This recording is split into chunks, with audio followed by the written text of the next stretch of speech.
Hello there and welcome to History for Lunatics. I am so glad you're here tonight. Pull up something comfortable if you can. Maybe a blanket, maybe a quiet cup of tea, maybe just the room you are already in, with the light turned low and the outside world kept at a little distance for a while. Tonight we're going somewhere painful, and because of that we're going slowly. We're not going to a battlefield in the usual sense. We're not going to a throne room or a marble hall where important men sign documents with polished pens and then congratulate one another on the shape of the future. We're going to a doorway. A real doorway. The kind a family step through every morning without thinking about it. The kind with a yard outside, with cooking smoke in the air, with children running near the edge of a field, with corn growing somewhere nearby, with a path worn down by feet that had walked it for years. And then we're going to stand there at the moment when someone tells that family they have to leave.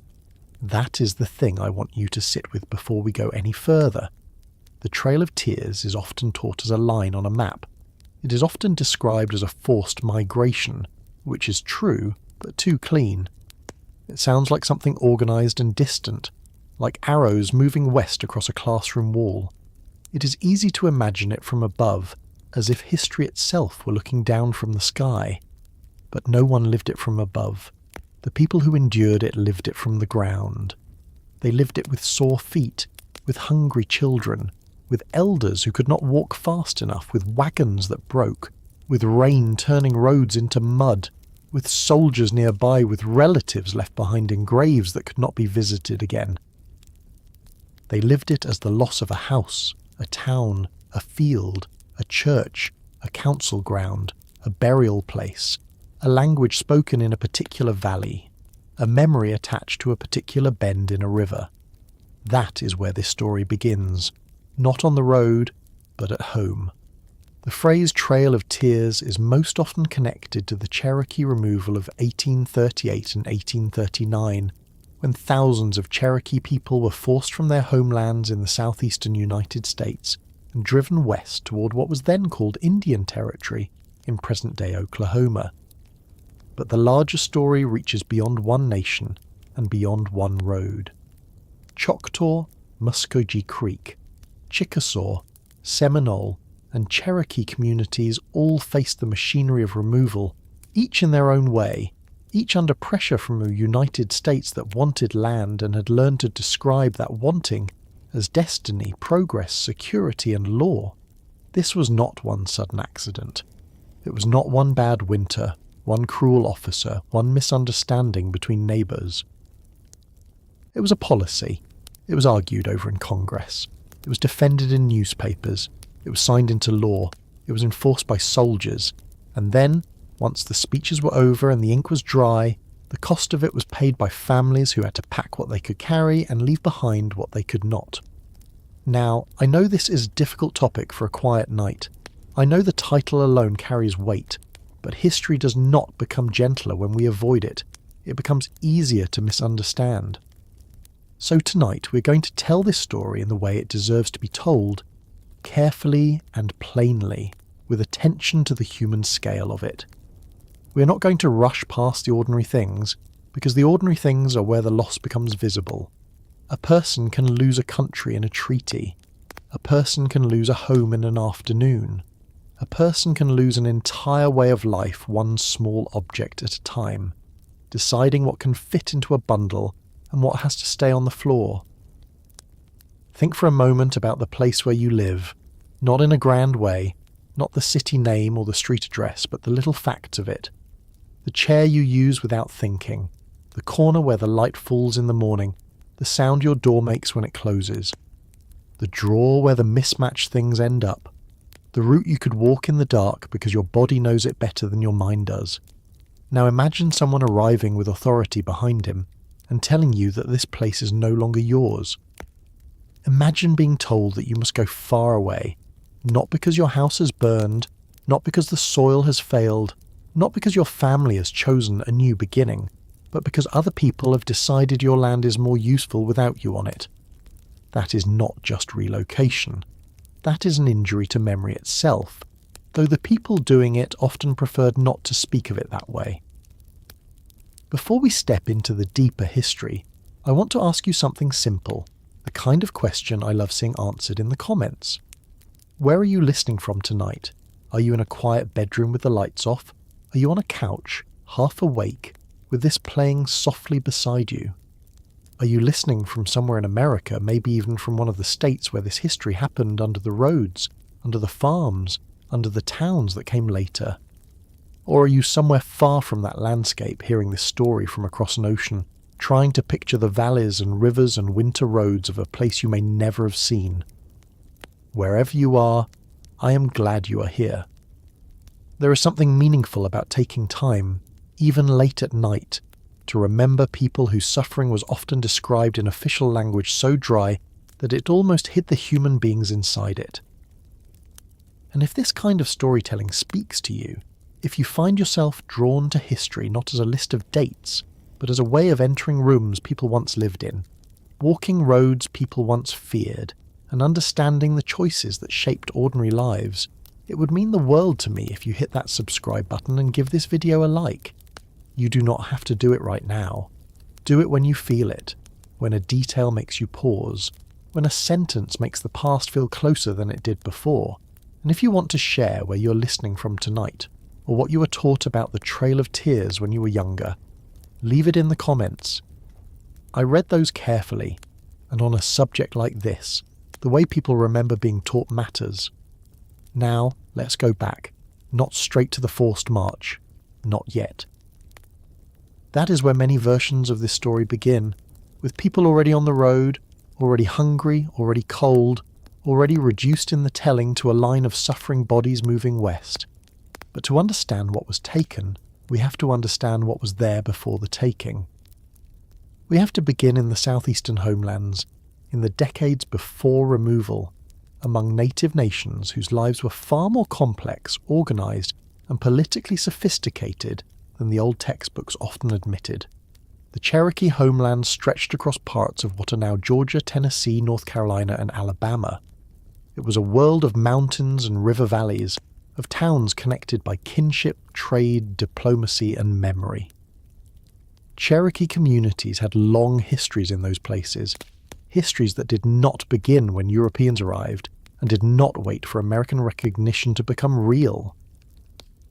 There were farms and homes, council houses and sacred places, orchards and fields, ferries and roads, schools and churches by the early 19th century, and a government that adapted with striking speed to the demands of a dangerous new political world.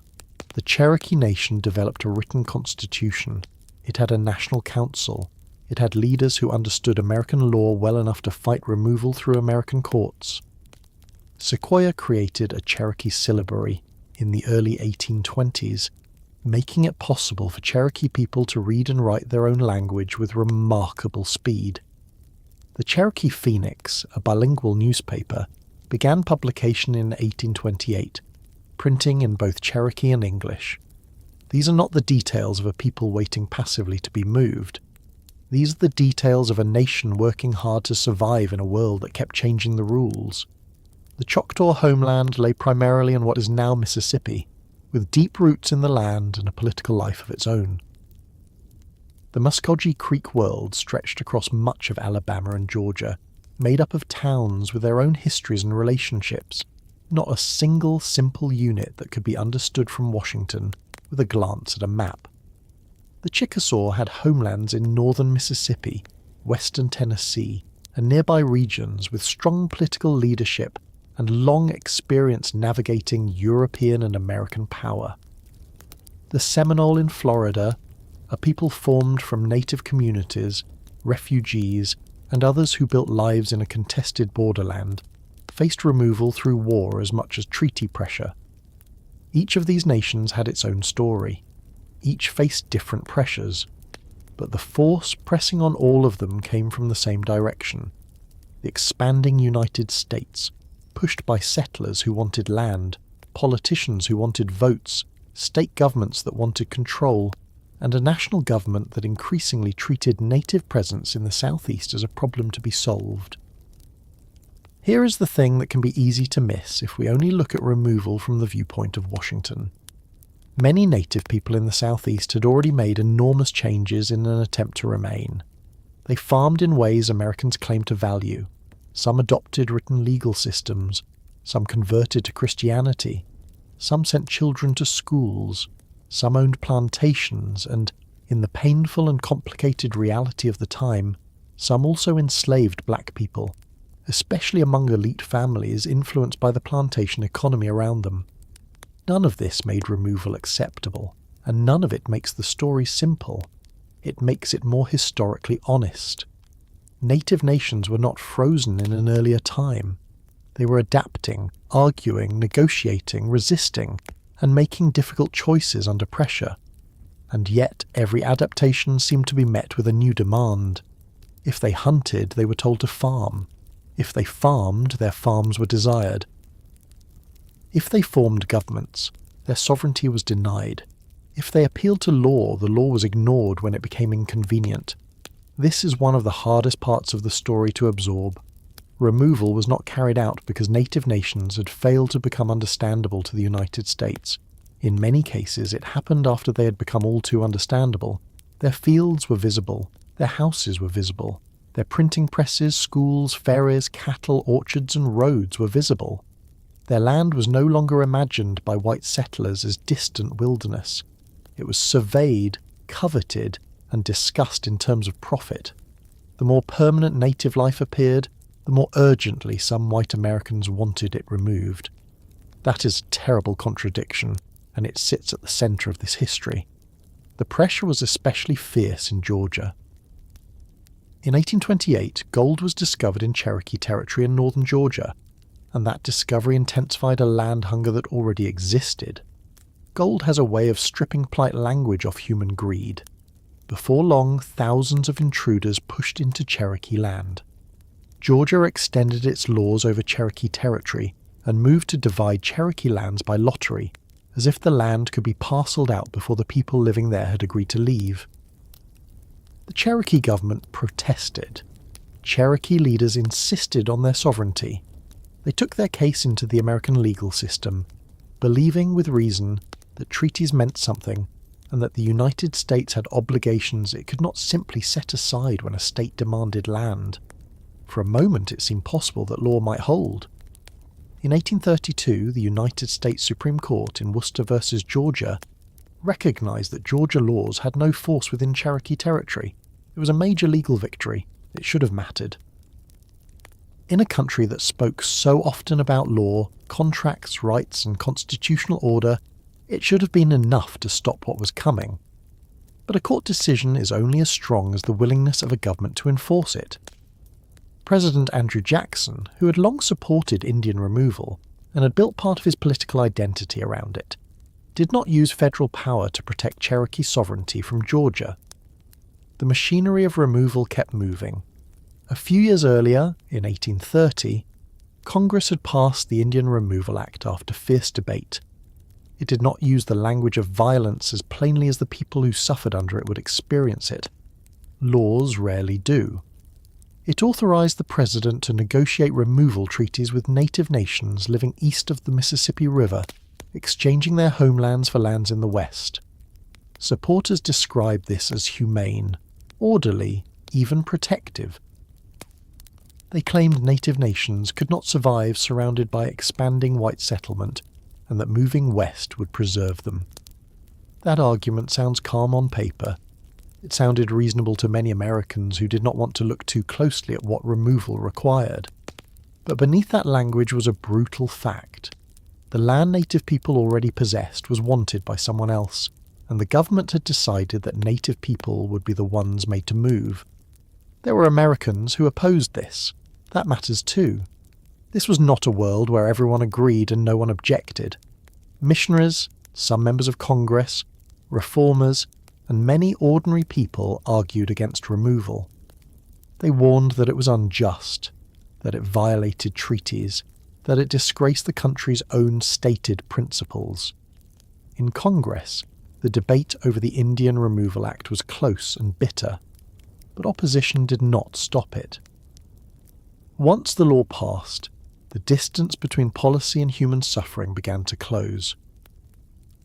For the Choctaw, removal began earlier than the Cherokee forced marches most people remember. The Treaty of Dancing Rabbit Creek in 1830 led to Choctaw removal from Mississippi. Many Choctaw people left in waves under terrible conditions, facing hunger, exposure, disease, and disorganization.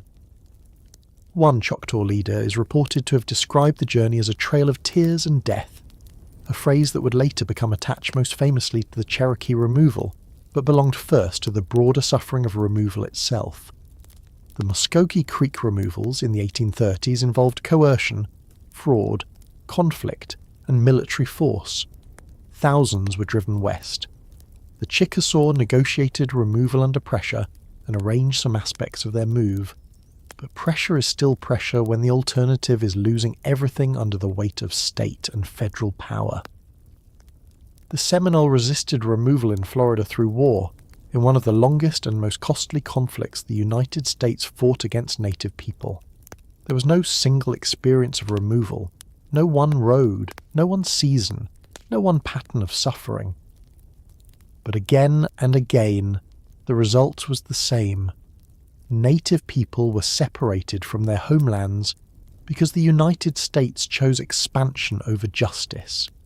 Tonight, because the title of this story carries the name Trail of Tears, we will spend much of our time with the Cherokee removal of 1838 and 1839. But I want to keep the larger frame in the room with us. The Cherokee did not suffer alone. Their road belongs to a wider history of forced removal, broken treaties, and federal power used to make space for white settlement. If we narrow the story too much, we risk turning one tragedy into an exception. It was not an exception. It was part of a pattern. So picture for a moment a Cherokee family in northern Georgia in the 1830s. Not as a symbol, not as a painting, a family. There is a house, maybe a farm, maybe livestock, maybe peach trees or cornfields, maybe a Bible inside, maybe a copy of the Cherokee Phoenix passed from hand to hand, maybe children who can read Cherokee because a writing system their grandparents did not have has become part of daily life with astonishing speed. There are relatives nearby. There are graves nearby. That matters more than we sometimes allow ourselves to understand. A homeland is not just useful land. It is a map of the dead as much as the living. It tells a family where they come from. It gives shape to obligation. It holds stories in place. Then imagine the pressure tightening year after year. Surveyors arrive. White neighbours grow bolder. Georgia law claims authority where Cherokee law had governed. Men who have no right to the land begin speaking as if its future has already been decided. Rumours travel faster than official notices. Some people say a treaty will be signed. Some say no true treaty could be valid without the consent of the Cherokee government. Some believe the United States will honour the Supreme Court. Some fear it will not. Families continue planting because people have to eat even in uncertain times. Women cook, men attend meetings, children learn lessons. The ordinary life of a nation continues under a shadow that keeps getting longer. This is what I want us to understand before we follow the road west. The Trail of Tears did not begin with walking. It began with pressure. It began with laws written elsewhere. It began with settlers looking at native farms and seeing opportunity instead of ownership. It began with a government choosing not to protect the people it had made treaties with. It began with the slow destruction of confidence, the terrible realization that even a house built with your own hands, even a field planted by your own family, even a court victory from the highest court in the country, might not be enough to keep you where you belonged. There is a kind of fear that comes before the knock at the door. It is the fear of waiting to learn whether soldiers will come, waiting to learn whether leaders have found a way to stop it, waiting to learn whether the rumours are true, waiting while the seasons continue as if nothing has changed. Spring still comes. Corn still has to be planted. Clothes still have to be washed. Children still ask questions adults do not know how to answer. History often focuses on the moment of crisis, but people live for months and years inside the approach of crisis, and that waiting has its own weight. The road is coming in this story, but we're not on it yet. We're still in the homeland, and that is where we need to remain for a little while longer. We need to look closely at the treaties, the promises, the legal arguments, the political ambition, and the hunger for land that turned neighbours into intruders and homes into property someone else expected to claim.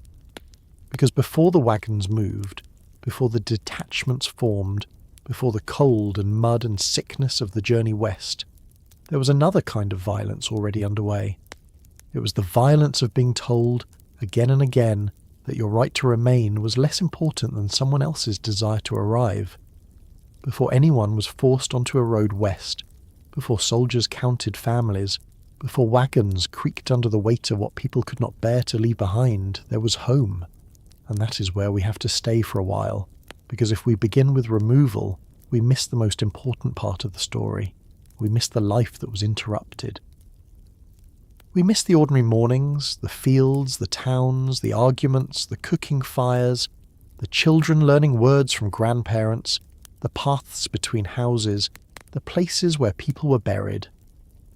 We miss the fact that the people later described in government records as obstacles or wards or tribes to be moved were not waiting for history to happen to them. They were living inside nations with governments, families, economies, laws, disputes, ceremonies, memories, and plans for the future. The Trail of Tears was not the beginning of their story. It was the violent interruption of a story already centuries old. The southeastern homelands of the Cherokee, Choctaw, Muscogee Creek, Chickasaw and Seminole peoples were not empty forests with scattered camps, though that is how generations of careless storytelling trained people to imagine them. They were lived-in landscapes. They were places known in detail by the people who belonged to them. A river was not simply water. It was a route, a boundary, a source of fish, a place where children learned to swim, a place attached to stories. A mountain was not just a ridge on the horizon. It was part of a homeland that gave direction and meaning to daily life. A field was not only a field, it was the result of work repeated across seasons, clearing, planting, weeding, harvesting, saving seed, watching the weather, remembering which ground stayed wet too long and which ground warmed first in spring. A burial place was not simply land. It held kin. It held obligation. It held the proof that a people had been there long before anyone from Washington thought to draw a boundary around them. In the Cherokee country, towns stretched through valleys and along rivers in what are now Georgia, Tennessee, North Carolina, and Alabama. Some were old towns with deep histories. Others had grown, shifted, or changed as war, trade, disease, and diplomacy reshaped the region over the centuries. The Cherokee world was not fixed in one form. No human world is. It changed constantly, and that is one of the first things we need to understand. Native nations were not frozen in the past. They were not living museum pieces waiting for Americans to arrive with roads and books and laws. They had always adapted. Long before the United States existed, southeastern native peoples had dealt with Spanish expeditions, English traders, French agents, colonial wars, epidemics, shifting alliances, and the constant danger of being pulled into conflicts started by outsiders. Survival required intelligence. It required diplomacy. It required the ability to learn quickly and remember even more quickly who could be trusted and who could not. The home itself might look different depending on where you were and when you were looking. In older Cherokee towns, houses were often arranged around a social and ceremonial life that centered the town community. There were council houses, gathering places, fields nearby, and paths connecting families. By the early 19th century, many Cherokee families lived in log houses similar in outward appearance to those of their white neighbours. Some had fence fields, barns, orchards, spinning wheels, livestock, and metal tools purchased through trade. Some lived in modest cabins. Some lived in larger homes. A few Cherokee families, especially wealthier and politically connected ones, lived in houses that would not have seemed out of place among prosperous white farmers of the region. This range matters. It reminds us that no nation is a single image.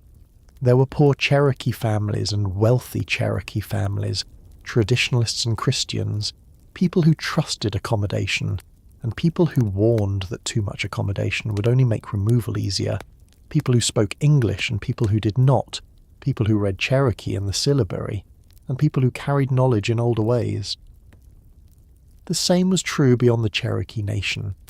The Choctaw homeland in Mississippi was a world of towns, fields, and political districts, with leaders who understood the pressure building around them and tried in different ways to preserve their people's future. The Muskogee Creek Confederacy was made up of towns with their own identities, histories, and leaders, not a simple block of people who could be understood by a distant official reading a report. The Chickasaw held a powerful place in the region, known for political skill and military strength, and they too were forced to make decisions under pressure that no nation should have had to face. In Florida, the Seminole world was shaped by movement, refuge, conflict, and resistance.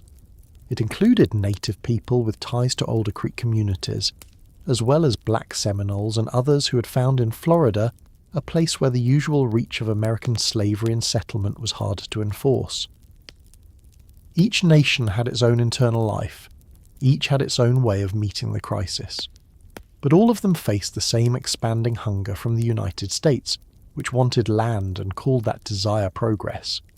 Now, picture a morning in the Cherokee homeland before removal. Not a dramatic morning, just an ordinary one. Smoke rises from a house as someone begins the day's fire.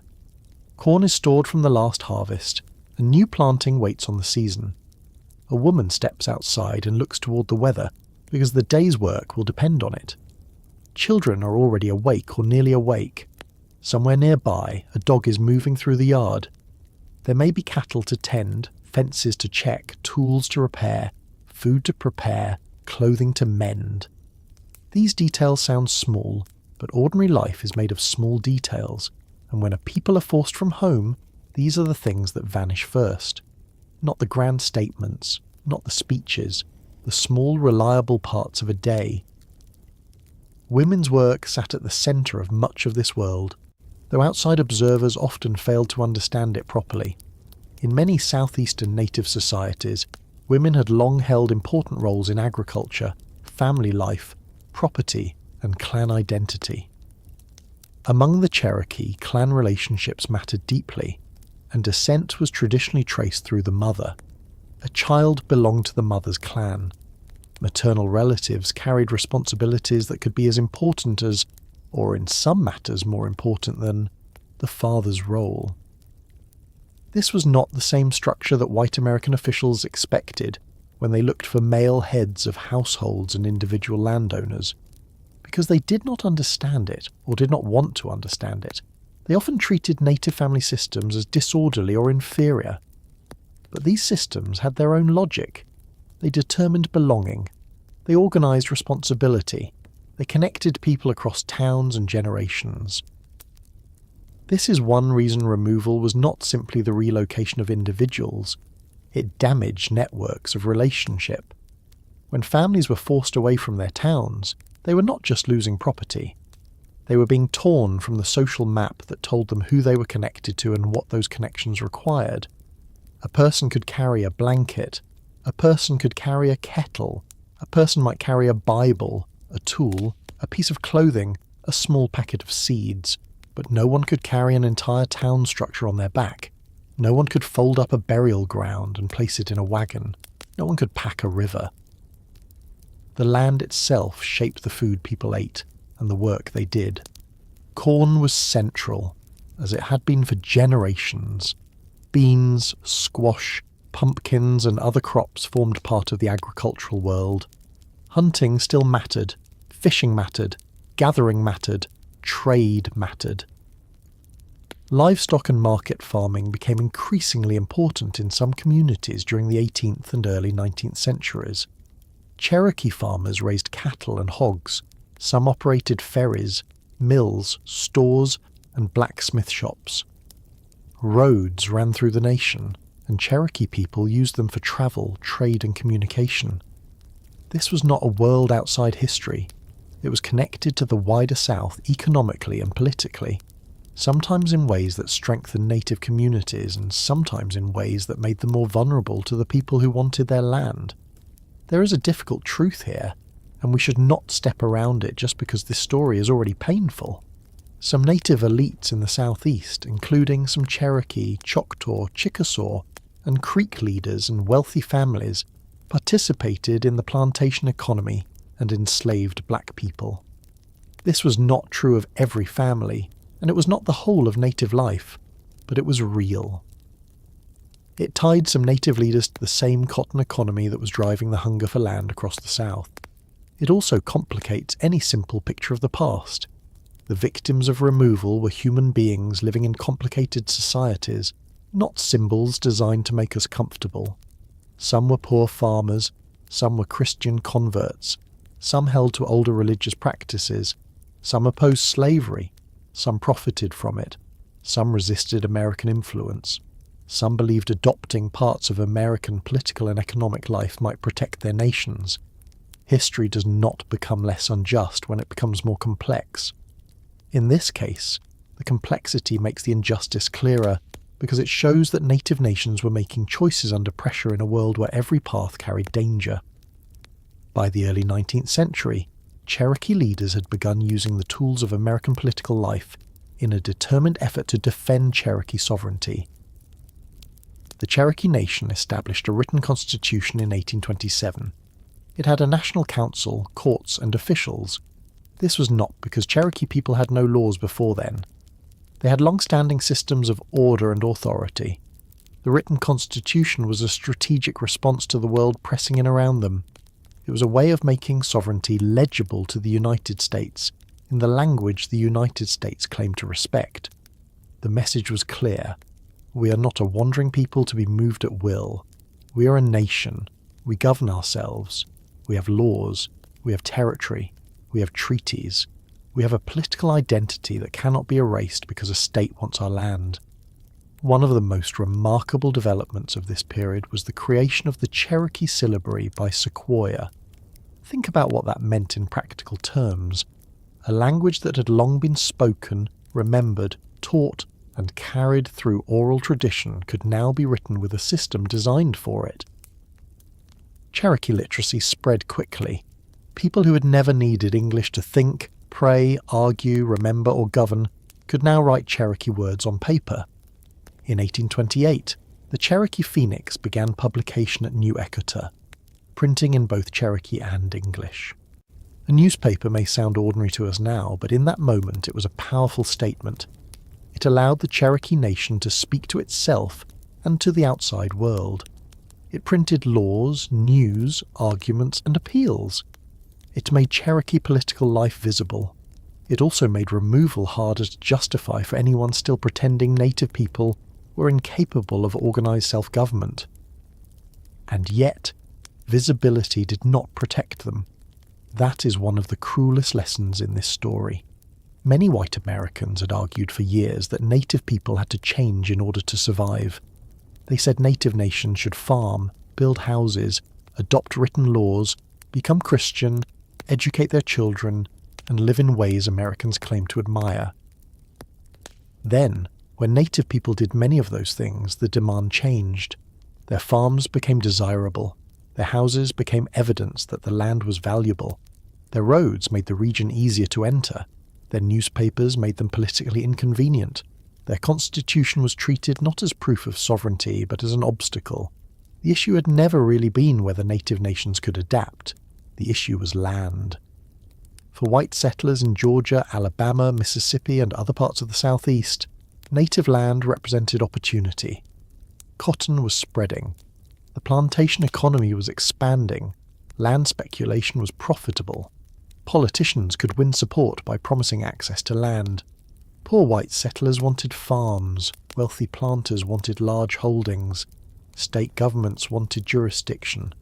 Surveyors, merchants, lawyers, and local officials all had reasons to support the opening of native lands. It is important to understand how ordinary and respectable this desire sounded in its own time. Men did not always speak of greed.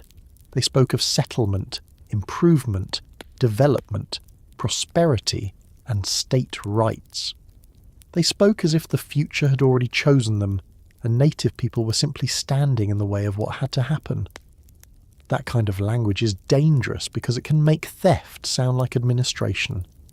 In Cherokee country, pressure intensified after gold was discovered in northern Georgia in 1828. Gold brought intruders, miners, and speculators. It also gave Georgia even more reason to insist that Cherokee sovereignty could not stand. Imagine what that meant on the ground. Strangers entering land that was not theirs, claims being made before any lawful transfer had occurred, state officials acting as if Cherokee government no longer mattered, families watching outsiders move through their homeland with the confidence of people who believed power was on their side. This was not removal yet in the physical sense, but it was already a form of invasion. It made daily life uncertain. It told Cherokee families that the world around them was being rearranged before their consent had even been asked. The Cherokee capital at New Echota became a place where this struggle was visible. There were government buildings, the printing office of the Cherokee Phoenix, homes, meetings, and debates. Leaders argued over what to do. Some believed removal must be resisted at all costs through law, diplomacy, and appeal to American conscience. Others feared that removal was inevitable, and that the only way to save some part of the nation was to negotiate before everything was taken by force. These divisions were not signs of weakness or confusion. They were signs of a people trapped inside an impossible political situation. When every available choice is dangerous, disagreement is not failure. It is the sound of people trying to survive. John Ross, principal chief of the Cherokee Nation, became one of the leading figures in the fight against removal. He represented the position of the Cherokee government, which rejected any unauthorized treaty giving away Cherokee lands. He and others understood that treaties were supposed to be made with legitimate representatives of the nation, not with a small group acting without the consent of the people. But Washington was not neutral. Georgia was not patient. Settlers were not waiting politely. The pressure kept building, and within the Cherokee Nation, men associated with what became known as the Treaty Party came to believe that negotiating removal was the only way to avoid total destruction. That belief would lead to the Treaty of New Echota in 1835, signed by a small group of Cherokee men without the approval of the Cherokee national government. But before we reach that moment, it is worth staying with the division itself, because it shows how removal worked not only by force from outside, but by creating unbearable choices inside native nations. A family living through this period would not experience the crisis as a neat sequence of events. They would hear news in pieces, a council meeting, a rumour from Georgia, a report from Washington, a neighbour saying surveyors had been seen nearby, a relative worried about soldiers, a newspaper article read aloud, a church conversation after Sunday service, a trader repeating something he had heard on the road. Uncertainty becomes part of daily life this way. It enters the house quietly at first, then refuses to leave. You still plant because you need food. You still repair the roof because rain will come whether politics is settled or not. You still teach children, cook meals, tend animals, visit relatives, attend meetings, and bury the dead. But underneath every task is the question no one can fully answer. Will we be here next year? For elders, the threat of removal carried a particular cruelty. Younger people might be able to imagine another place, even if they did not want it. They might be able to endure the road. They might survive the rebuilding. But for an older person, home was not simply where one lived. It was where a lifetime had accumulated. It was where parents were buried, where children had been born, where a spouse had died, where the shape of the land matched the shape of memory. To be told to leave in old age was to be told that the final years of life would unfold among strangers, on unfamiliar ground, after a journey the body might not survive. Official reports rarely capture this kind of suffering well. They count numbers, they record dates, they list detachments and expenses. They do not always show the old woman looking at a doorway she may never pass through again. Children would have understood less and felt more. They might not grasp the details of treaties or court decisions, but they would know when adults were worried. Children always know. They would hear lowered voices. They would see strangers arrive. They would sense when a conversation stopped because they had entered the room. Some would have been told directly that they might have to leave. Others would have learned it from the behaviour of the household. In a world without modern distraction, without constant noise to cover adult fear, the atmosphere of a home mattered. A child could feel history approaching before anyone explained it. There were also sacred dimensions to homeland that American law was poorly equipped to understand and often unwilling to respect. The land held stories of origin, ceremony and relationship. Specific places mattered because of what had happened there, what was remembered there, what obligations were tied to them. For Christian Cherokee families, churches and missions had become part of the landscape too, and those attachments were real as well. For those who held to older practices, the land carried meanings that outsiders often dismissed as superstition, because dismissing them made dispossession easier. If land is only soil, it can be priced. If land is only territory, it can be exchanged. If land is a living web of memory, kinship, law, food, prayer, and the dead, then removal is not a simple exchange at all. It is tearing. The United States preferred the language of exchange. Land in the East for land in the West. Old homes for new homes. Present difficulty for future security. That was the official logic. It made removal sound almost practical, like moving a household from one farm to another. But this language hid the imbalance of power. It hid the fact that native nations were being asked to surrender land under pressure from the very government that had promised to protect their rights. It hid the fact that the Western lands being offered were not empty either. Other native peoples already lived in the West, and removal policies often created new pressures and conflicts there. It hid the fact that no distant territory could replace a homeland with centuries of history beneath it. This is why the phrase, the homeland before the breaking matters. The breaking did not come to people who had nothing. It came to people who had something specific and deeply rooted. It came to towns where decisions were made, to fields where crops were growing, to homes where women stored food and children slept, to printing offices where Cherokee words appeared on paper, to roads where riders carried news, to churches where hymns were sung, to council grounds where leaders argued late into the day, to graves that marked the presence of generations. Removal took aim at all of that. Late in the afternoon, in any one of these communities, life would still look like life. Someone would be returning from a field. Someone would be cutting wood. Someone would be preparing food. Someone would be talking politics with more intensity than the children understood. Someone might be reading from a newspaper. Someone might be worried about debt or weather or a sick relative. Because even under great historical pressure, ordinary worries do not pause. That is another thing we forget. A family facing removal could also have a toothache, a bad harvest, a difficult marriage, a newborn, a broken tool, a missing animal, a disagreement with a neighbour. History does not arrive in a clean room. It arrives in the middle of everything else. As the 1830s moved forward, the pressure would no longer remain in the distance. It would enter law. It would enter treaties. It would enter the daily decisions of families who had to decide whether to resist, to wait, to prepare, to hide valuables, to sell livestock, to trust leaders, to distrust officials, to believe promises, or to assume every promise had already failed. The homeland was still there. The houses still stood. The rivers still moved along their beds. The fields still answered the season. But the political ground beneath all of it was weakening, and more people could feel it. What had once been fear became expectation. What had once been rumour became policy.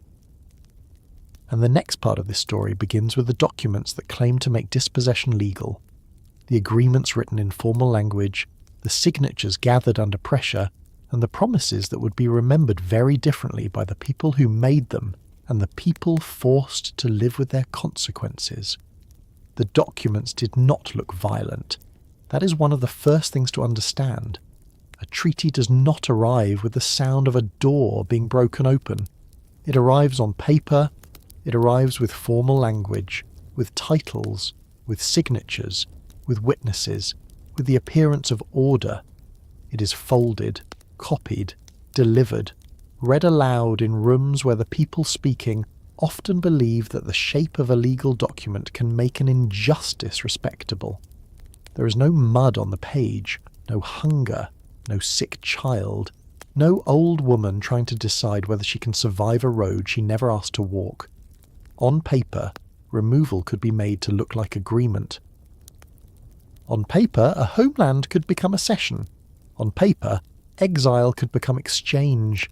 That is what makes the treaty history behind the Trail of Tears so important. The forced removal of native nations from the southeastern United States was not carried out only by soldiers. It was carried out first by words. Words like negotiation, words like protection, words like consent, words like peace, words like compensation. Again and again, the United States used treaty language to take land while insisting that what had happened was lawful. The paper promised order. The reality was pressure. The paper promised payment. The reality was dispossession. The paper promised safety in a new country.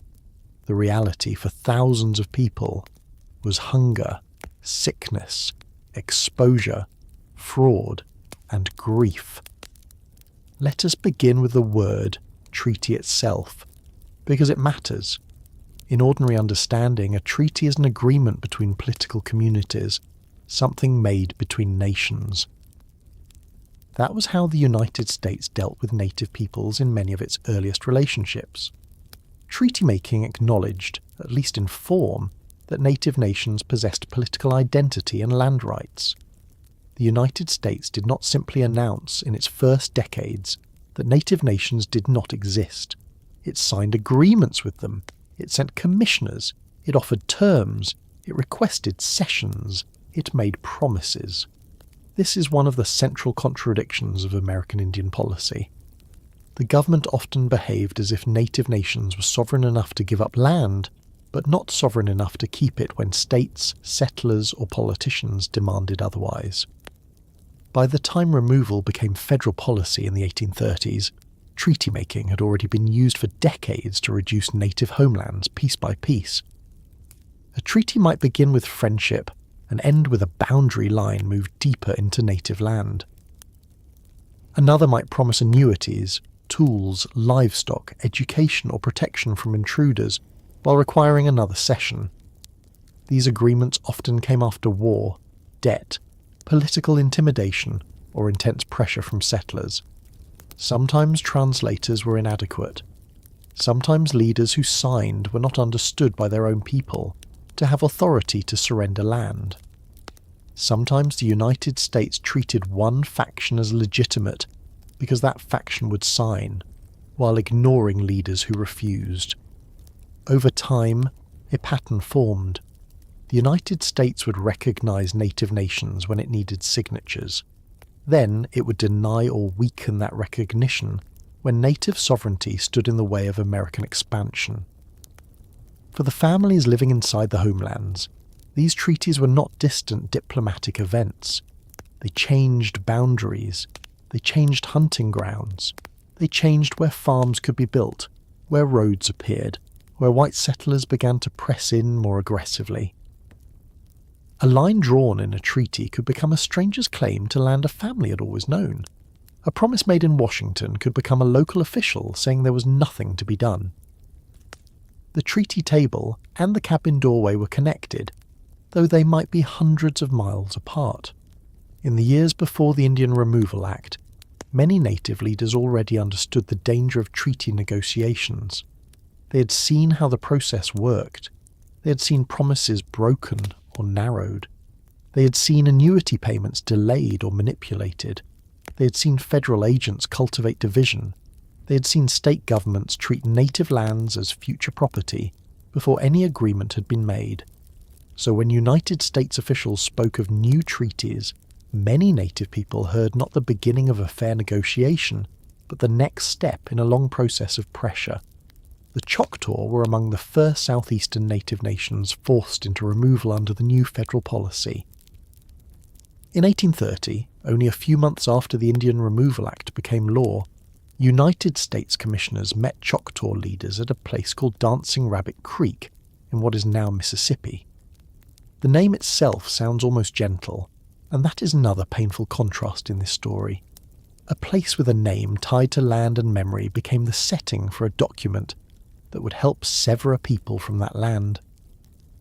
The Treaty of Dancing Rabbit Creek required the Choctaw Nation to give up its remaining homeland east of the Mississippi River and remove west into Indian Territory.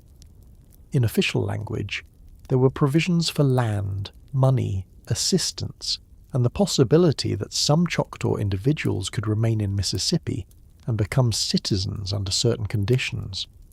On paper, this looked like a structured exchange. In practice, Choctaw people faced coercion, confusion, resistance, and then a removal process so poorly supplied and harsh that many suffered terribly. Here is what I want you to notice.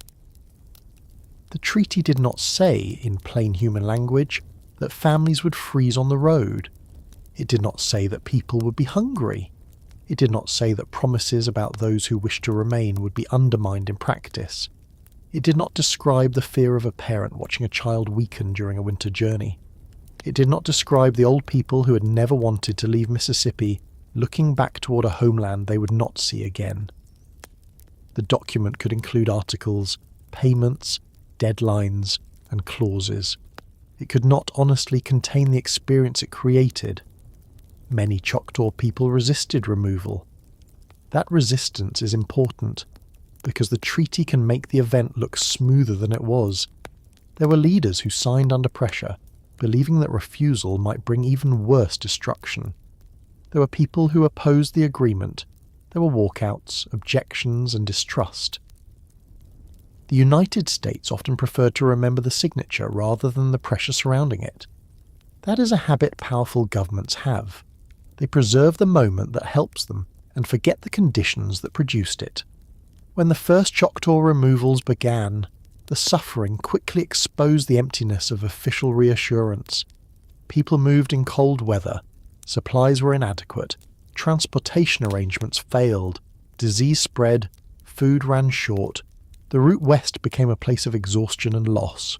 A government could call it emigration. Families lived it as being driven from home.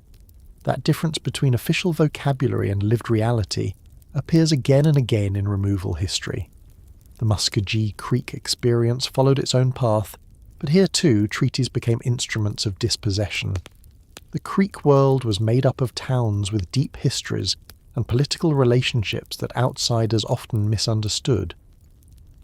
Some Creek leaders had signed earlier land cession treaties under pressure, and those agreements produced internal conflict because many Creek people did not accept the right of particular signers to surrender communal land. In 1832, the Treaty of Cassetta attempted to break up Creek landholding in Alabama by assigning individual allotments, after which remaining lands would be opened. To Americans committed to private property, this could be described as modernization or protection. But allotment could also be a method of breaking a nation apart. If land that had been held by a people became parcels attached to individuals, those individuals could be pressured, tricked, indebted, or forced into sale. Speculators understood this very well. So did Creek people who saw white buyers, squatters, and swindlers moving in. There is something especially destructive about a treaty that claims to protect people by making them more vulnerable. That is what many of these agreements did. They presented themselves as solutions to conflict while creating the conditions for more dispossession. The Treaty of Cassetta did not produce peace. It helped produce chaos, fraud, intrusion, and eventually forced removal. Thousands of Muskogee Creek people were driven west in the 1830s, and many died from disease and hardship.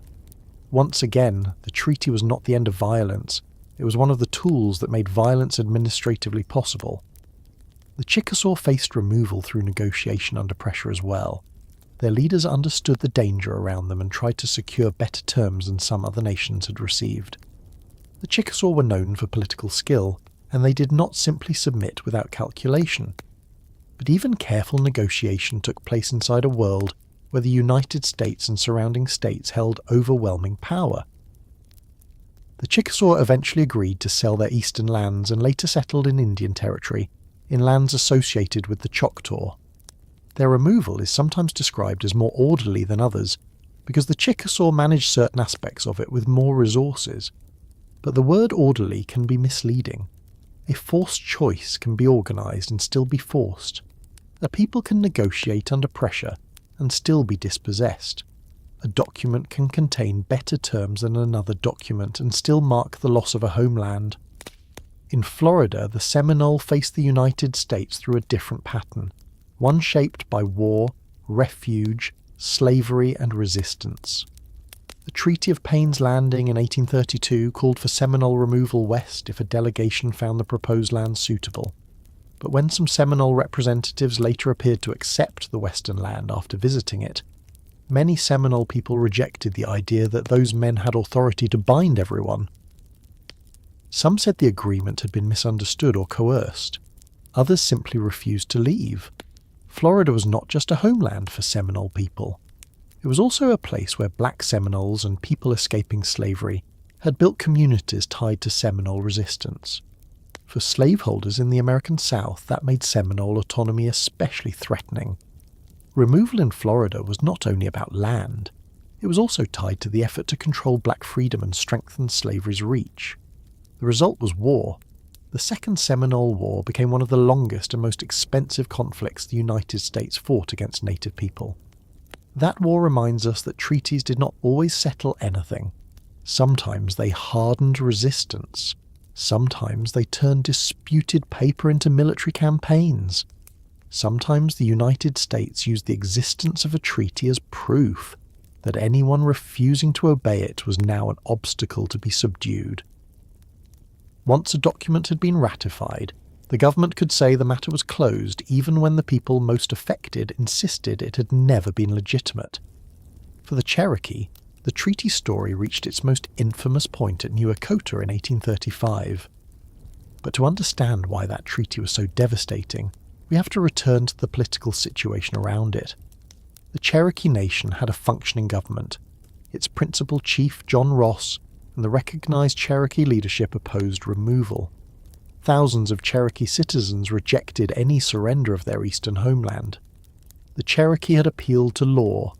They had won an important Supreme Court decision in Worcester versus Georgia in 1832, which recognized that Georgia's laws had no authority within Cherokee territory, but Georgia kept pressing.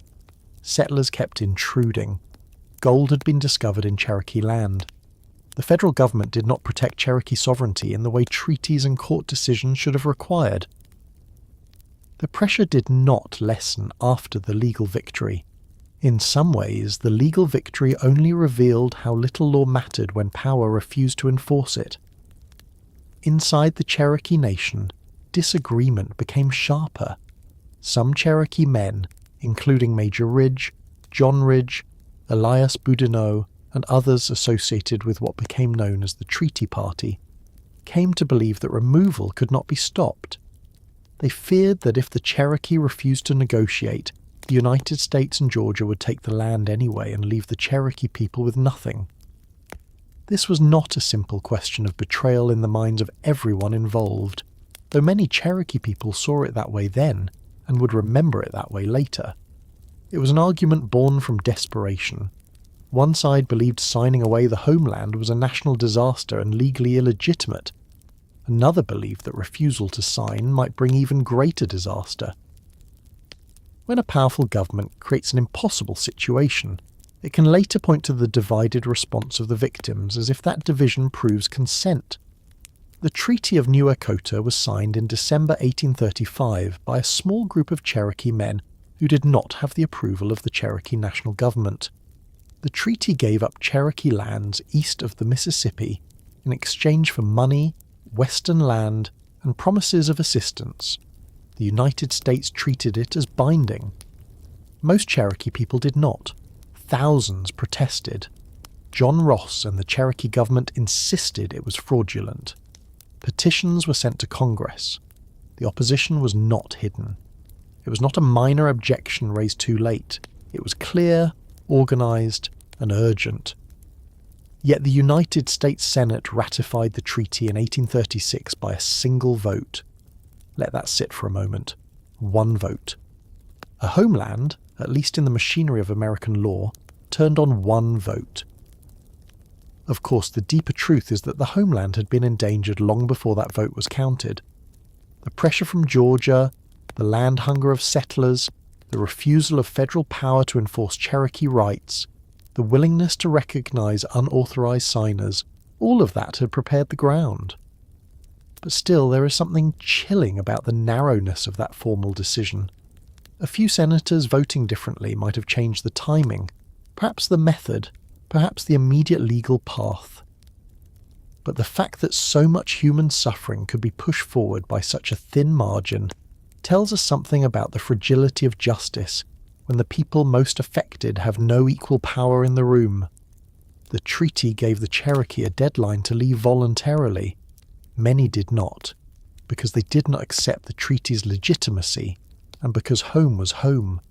They continued to live where they had always lived. They planted, worked, prayed, argued, waited. Some hoped the treaty might still be undone. Some trusted that President Martin Van Buren, who followed Andrew Jackson, might change course. Some simply had nowhere else in their minds to go. It is easy, from the distance of history, to say that they should have known force was coming. But people do not abandon their homes just because injustice has been written down. They wait, they appeal, they hope, they delay. They look at the walls around them and think, surely something will stop this. The treaty promised compensation. It promised land in the West. It promised assistance with removal. It promised a future. But what did those promises mean to a family standing in a doorway in Georgia, or Tennessee, or North Carolina? Money could not replace the grave of a mother. Western land could not replace the exact field a family knew how to farm. Assistance could not make exile voluntary. A future offered under threat is not a gift. It is a demand wearing formal clothes. This is where treaty language becomes most dangerous. It creates the appearance of mutual agreement while hiding the violence of unequal choices. The United States could say that native nations had consented because someone had signed. It could say that payment had been arranged because numbers appeared in the text. It could say that removal was lawful because the Senate had ratified the document. But lawfulness and justice are not always the same thing. A treaty signed under pressure, rejected by the majority of the people, and enforced by soldiers may satisfy a government's procedure while failing every moral test that matters. For ordinary people, the treaty period brought uncertainty into every part of life. Imagine hearing that a treaty has been signed, then hearing that your leaders reject it, then hearing that Congress may ratify it anyway, then hearing that petitions are being sent, then hearing that the deadline is approaching. What do you do with your household? Do you sell animals, or would that mean accepting removal? Do you plant crops, or is planting an act of hope that may be punished by reality? Do you repair the roof? Do you hide tools? Do you prepare bundles? Do you tell children they may have to leave, or do you let them sleep a few more nights without that knowledge? Official histories often move from treaty to removal in a sentence. Families had to live in the space between those words. There were men who tried to profit from that space. Speculators watched native land hungrily. Settlers entered before they had any right. Local officials treated removal as inevitable and began acting accordingly. In Georgia, land lotteries had already been used to distribute Cherokee lands to white citizens. Think about the cruelty of that. A white family could draw a chance at land while the Cherokee family living on it had not yet left. The future owner could exist on paper before the present owner had been removed in fact. That kind of process turns dispossession into anticipation, invites people to imagine someone else's home as their opportunity. Treaties also created records that could later be used to blame native people for the suffering that followed. If the government said supplies had been promised and supplies failed, responsibility could be scattered among contractors, agents, weather, delays, and local conditions. If removal was described as voluntary within a deadline, then people who refused to leave could be portrayed as unreasonable when force was finally used. This is another quiet cruelty of paperwork. It does not only authorize action, it shapes the story people tell afterward. It can make the victim appear stubborn for resisting the loss of what was theirs. And yet native people were not silent. They protested in councils, petitions, letters, speeches, and refusals. Cherokee leaders argued that the Treaty of New Echota was not the act of the Cherokee Nation. Choctaw people resisted the terms imposed on them. Creek people challenged the fraud and intrusion that followed land allotments. Seminole resistance turned into armed struggle. These were not passive populations being moved by the tide of history. They understood what was happening. They named it.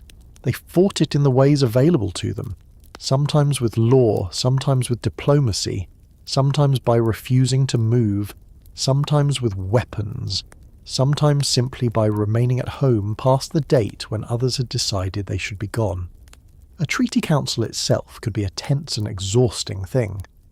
Imagine the scene not as a clean signing ceremony, but as days of pressure.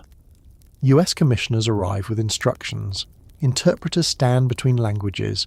Leaders speak carefully, aware that every word may carry consequences. Some people gather nearby, listening, suspicious. Others stay away and protest. Food may be provided, gifts may be offered. Threats may be spoken plainly or implied. The commissioners can wait, repeat, isolate, persuade, warn. They can say that refusal will bring disaster. They can say that the president is determined. They can say that the state will not be restrained. They can present removal as the only path left.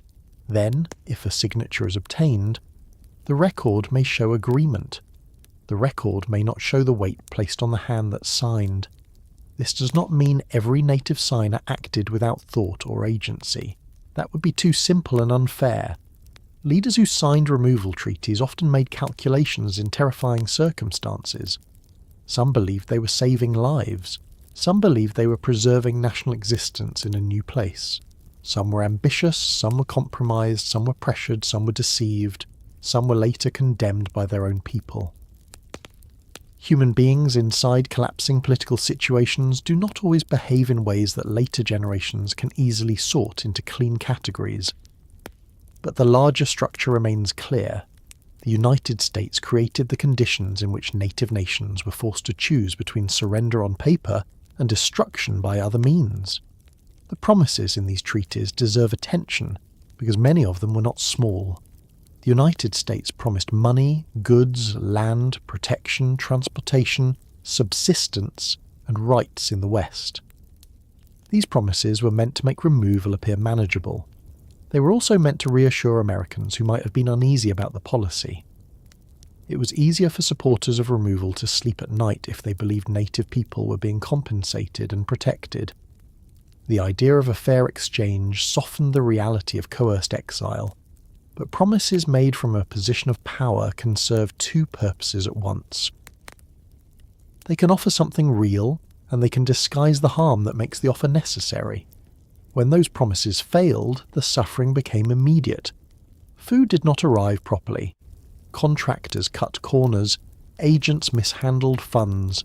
Weather turned roads dangerous. Disease spread in camps. People waited in unhealthy conditions. The gap between treaty language and lived experience became a graveyard for thousands. But even if every ration had arrived on time, even if every wagon had been sound, even if every blanket had been warm enough, removal would still have been a profound injustice. Good logistics do not make forced exile just. They only make it less visibly chaotic. There is a small domestic way to understand this. Imagine someone taking your home and then carefully helping you pack. Imagine them providing a wagon, a schedule, a receipt, and a promise of another house far away. The organisation might reduce the immediate confusion, but it would not change the central fact. You did not choose to leave. Something that belonged to you was taken because someone else had more power. That is what the treaty language tried to cover. It made the process look orderly while leaving the wound at the centre untouched. By the late 1830s, the legal and treaty machinery had done its work. The United States had the documents it wanted.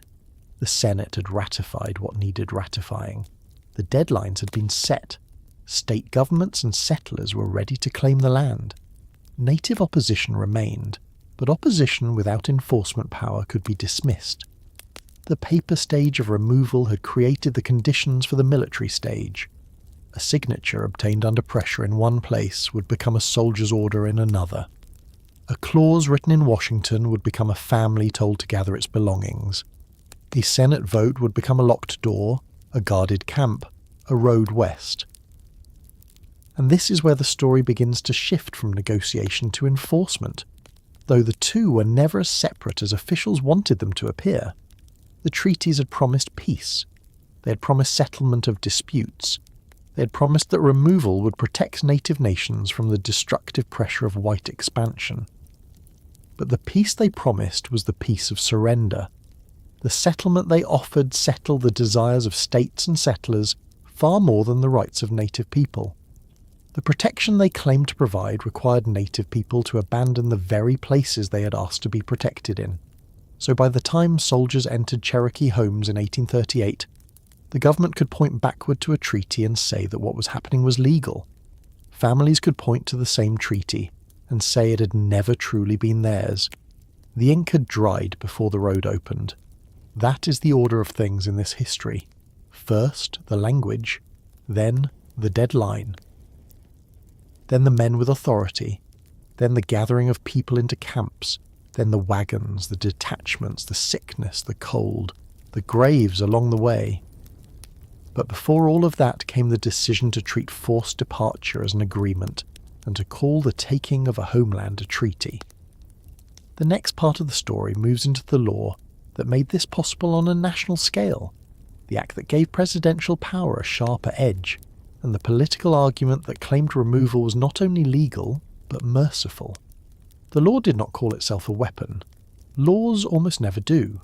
It did not arrive in the language of soldiers entering homes, or children being gathered into camps, or old people looking back at fields they would never plant again. It arrived in the language of government.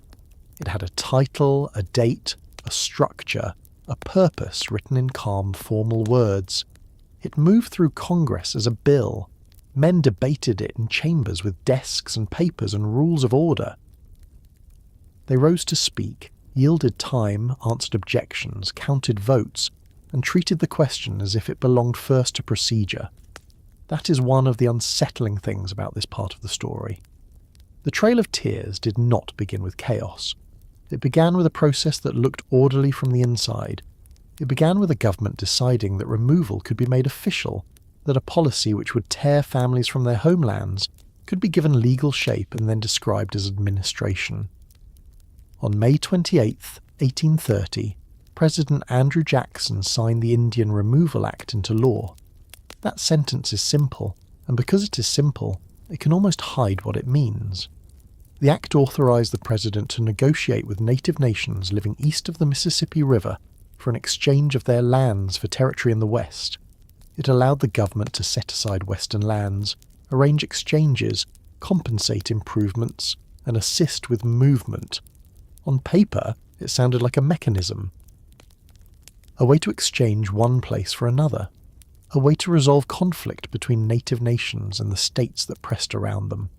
A way, according to its supporters, to protect native peoples from extinction by moving them beyond the reach of white settlement. This was the language that made the policy easier to defend. It did not say that the United States wanted the land because cotton planters, gold seekers, state governments, and settlers wanted it. It did not say that native sovereignty had become inconvenient. It did not say that treaties already made would be ignored when they stood in the way. It said exchange. It said protection. It said removal, as if removal were simply another word for mercy. And that is the thing I want you to notice carefully here. The law's power did not come only from what it allowed the government to do. It came from the way it allowed many Americans to think about what was being done. A person who might have been troubled by soldiers forcing a family from a house could reassure himself that this was not theft, because Congress had authorized it. A newspaper editor could describe the process as necessary. A settler could look toward Cherokee or Choctaw or Creek land and imagine it already on its way to becoming available, because the nation had now taken a position. A president could speak of benevolence while setting in motion a policy that would bring exposure, hunger, disease, and death. The law gave removal a paper mask, and many people were willing to look only at the mask. Andrew Jackson did not invent the desire for native land. That desire was older than his presidency. It stretched back through colonial wars, land companies, frontier treaties, state claims, and the constant pressure of white expansion. But Jackson gave that desire a sharper federal instrument. He had built much of his reputation as a military commander in conflicts with native peoples. He believed and said openly in different ways that native nations could not remain as independent political communities inside the boundaries of the states. To him and to many of his supporters, the matter was not whether native nations had long-standing rights to their homelands. The matter was whether those rights could be permitted to interrupt the growth of the United States. And when those two things came into conflict, Jackson's answer was clear. The United States would grow. Native nations would move. What makes his argument so revealing is that he often presented removal as kindness. In his December 1830 message to Congress, after the law had already been signed, Jackson described removal as a benevolent policy approaching a happy conclusion. Those words are difficult to sit with now, and they were difficult for many people even then. Benevolent, happy. A policy that would help produce one of the most remembered forced migrations in American history was described by the president as if it were an act of protection. He argued that native people would be safer west of the Mississippi, away from the pressures of white settlement and state jurisdiction.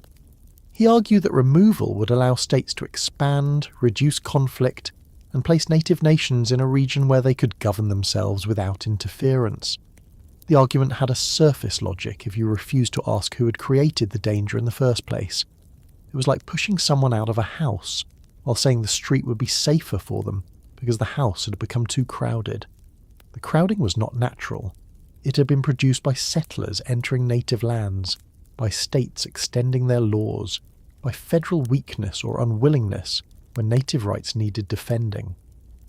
The danger used to justify removal was the result of the same expansion that removal served. The debate in Congress was not quiet or unanimous. That matters because it prevents us from pretending that no one understood the stakes. Some politicians opposed the act strongly. They warned that it violated treaties, dishonoured the United States, and sacrificed native rights to state ambition and settler greed. They argued that the government had made solemn promises and could not simply escape them because Georgia, Alabama, Mississippi, or other states demanded control. They understood that if treaties meant nothing when they became inconvenient, then the nation's own word had become a fragile thing.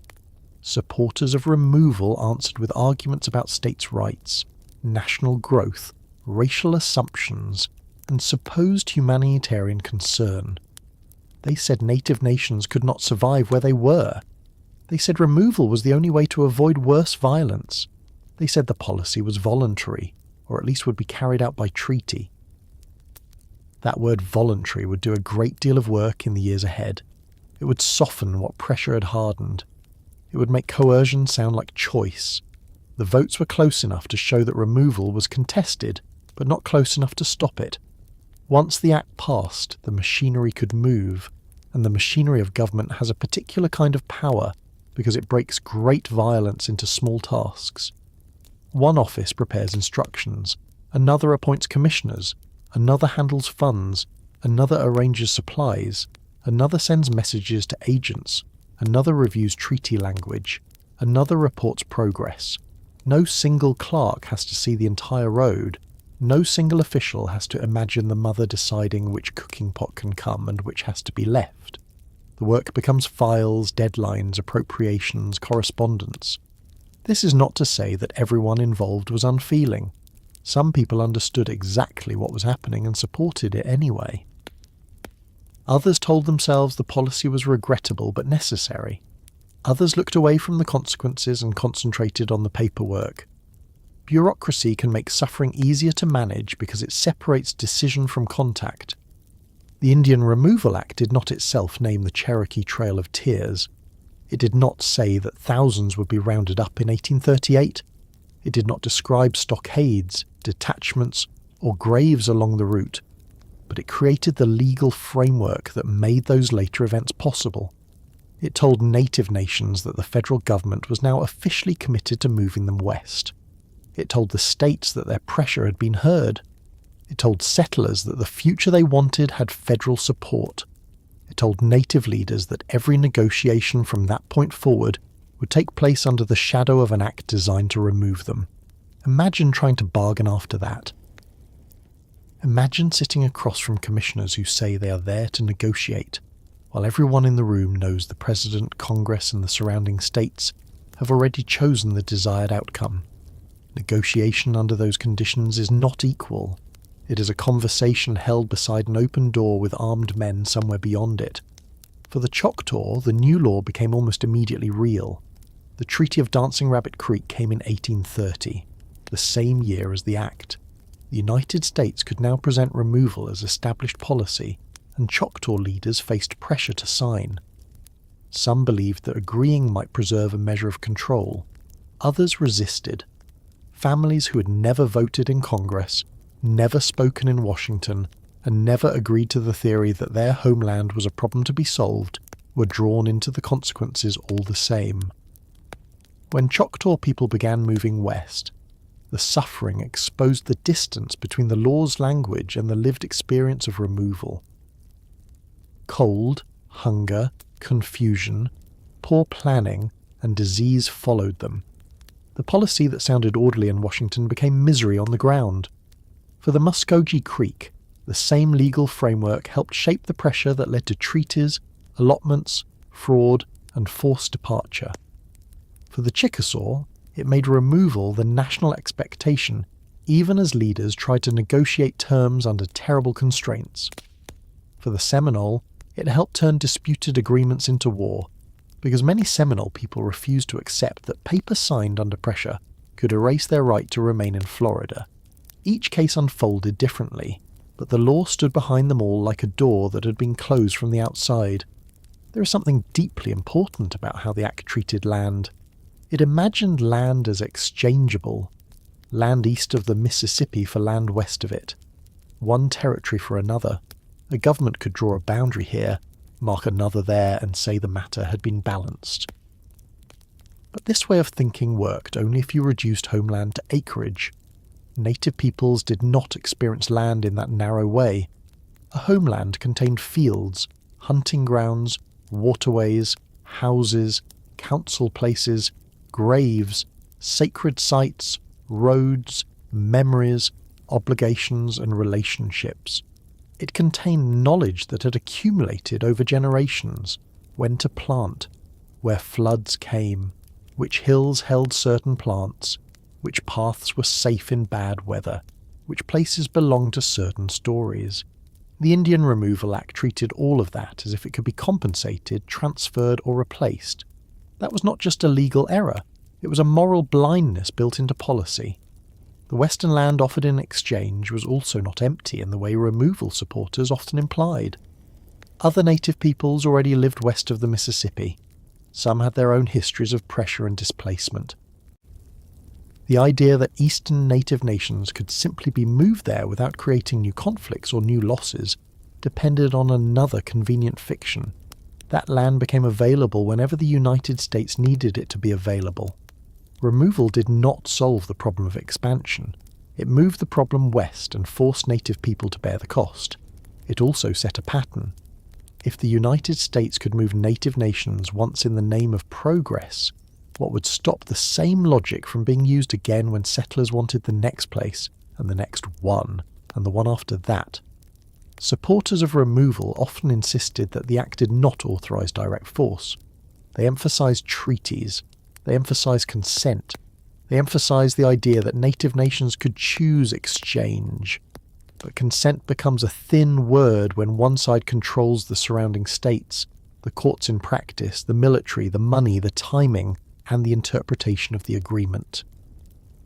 Consent becomes thinner still when the alternative is harassment, loss of legal protection, intrusion by settlers, pressure from state governments, and the constant threat that refusal will only make the final terms worse.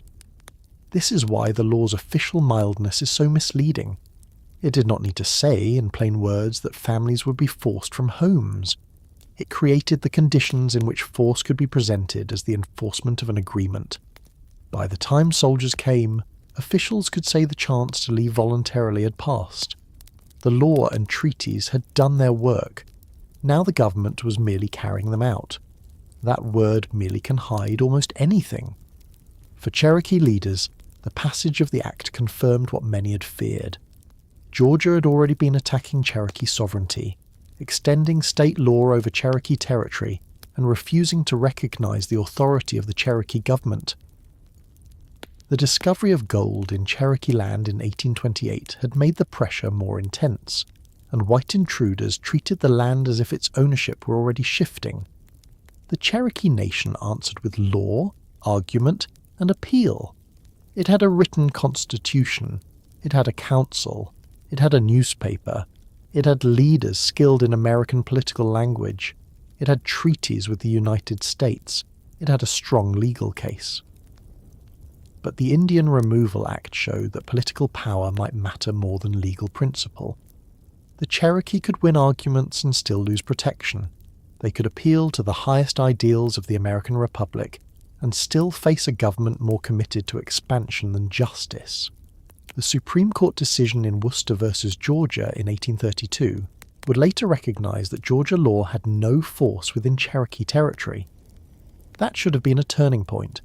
It should have confirmed that treaties and sovereignty meant something. But the federal government did not enforce the decision in a way that protected the Cherokee nation from Georgia's pressure.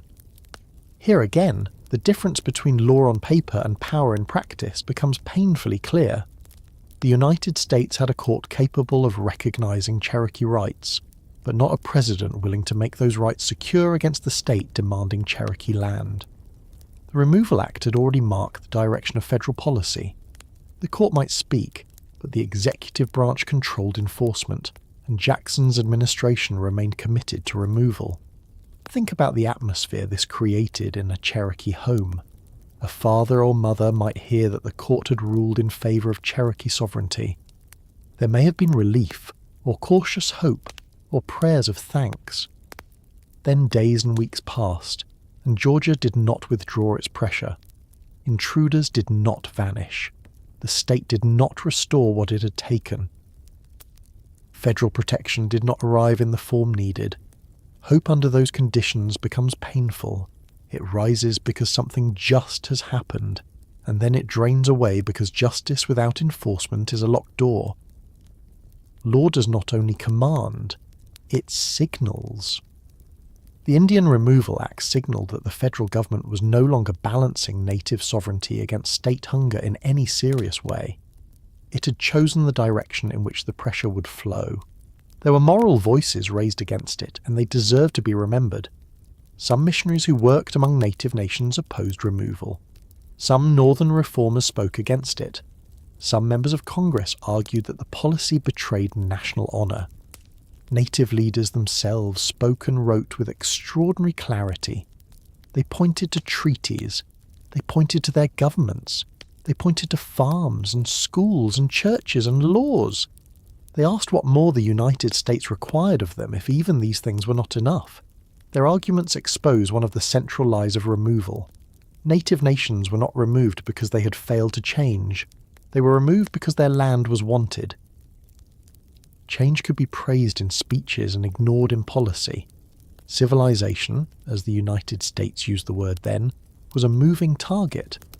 If native people lived differently, they were called savage. If they adopted American-style farming, law and education, they were called inconvenient occupants of valuable land. There was no stable standard they could meet that would make the hunger for their homelands disappear.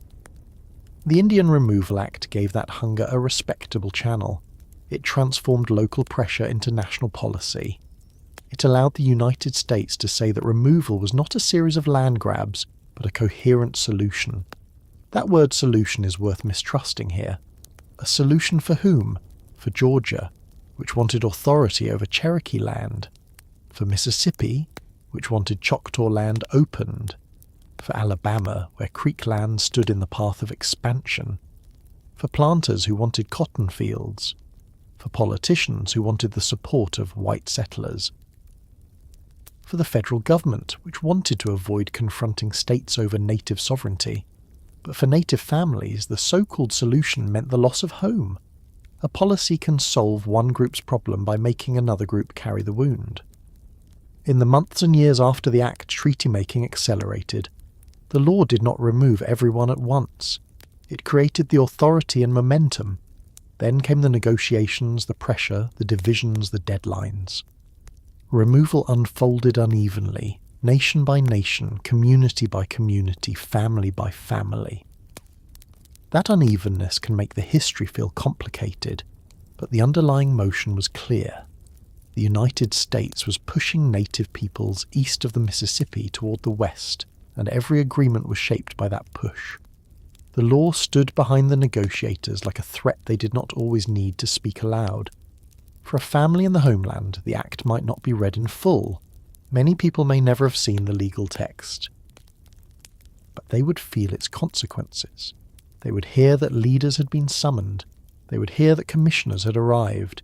They would hear that a treaty was being discussed. They would hear that the president favoured removal. They would hear that those who resisted were being called unreasonable. They would hear that white neighbours expected change soon. Eventually, history written in Washington would become footsteps outside. It would become a demand. It would become a deadline. One of the hardest things to understand from a distance is how long removal lasted before the road itself began. The suffering did not start only when people started walking. It started in uncertainty. It started in the knowledge that the government had decided your future without your consent. It started when planting a crop became an act shadowed by doubt. It started when repairing a house felt both necessary and heartbreaking, because you did not know who would sleep under that roof next year. It started when parents had to answer children carefully. It started when leaders had to speak of law while privately fearing that law might not save them. It started when home became something that could be discussed by strangers as a temporary condition. That is what the Indian Removal Act did. It made insecurity official. It told native nations that the United States now had a legal pathway for separating them from the lands where their histories lived. It allowed supporters to speak of benevolence while ignoring the coercion beneath the policy. It allowed treaties to be pursued with more confidence and opposition, to be dismissed with more impatience.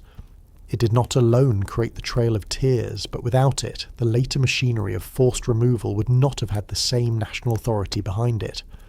The Act was not the road, but it was the gate opening toward the road.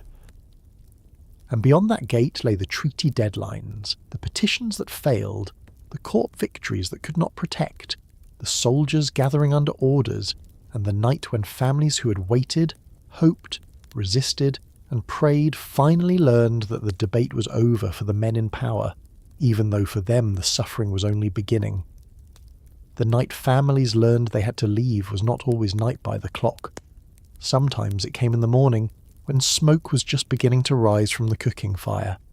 Sometimes it came in the heat of an afternoon, when a field still needed tending and a child was somewhere outside doing the small work children were trusted to do.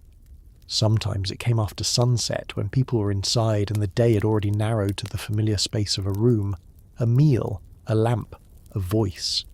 But in memory it belongs to night because of what it did. It darkened the house while people were still standing inside it. It changed the meaning of the doorway. It turned home from a place of shelter into a place someone with power could enter and command you to abandon. By the spring of 1838, the waiting had become almost unbearable. The deadline in the Treaty of New Echota had passed. Many Cherokee families had not left, because most Cherokee people had never accepted that treaty as legitimate. Their national government had protested it. Their principal chief, John Ross, had opposed it. Thousands had petitioned against it. They had appealed to law, to conscience, to the promises the United States had made before, and to the simple fact that a small group of men did not have the right to sign away the homeland of an entire nation. But to the United States government, the treaty was now the legal instrument that mattered. The debate from Washington's point of view was over. The time for petitions had passed. The time for enforcement had arrived. This is a hard thing to understand because ordinary people often experience government slowly and then all at once. For years, removal had been a rumour, an argument, a threat, a document, a meeting, a court case, a newspaper article, a speech. It had entered homes as talk. It had moved through communities as uncertainty. It had sat behind everyday life like weather gathering beyond the hills. Then one day it was no longer talk. It was men on roads. It was military orders. It was horses, wagons, militia, federal troops, and local white men who knew the landscape well enough to find houses tucked along creeks and fields. It was authority arriving not as a distant policy, but as a person at your door. General Winfield Scott was placed in charge of carrying out the Cherokee removal. He was an experienced officer, and he understood that the operation would be watched by some people who already considered it morally troubling. He issued orders that, on paper, instructed troops to behave with restraint and humanity. The elderly were to be treated carefully. Women and children were not to be abused. Families were not supposed to be treated with cruelty. Those words matter because they show that even the army understood there was something dangerous in what it had been ordered to do. But an order to be kind does not change the nature of forcing people from their homes. It can shape conduct at the edges. It cannot make coercion gentle. A soldier can speak softly and still be standing there to make you leave. So imagine a Cherokee household in late May 1838. The family may have heard rumours that troops were close.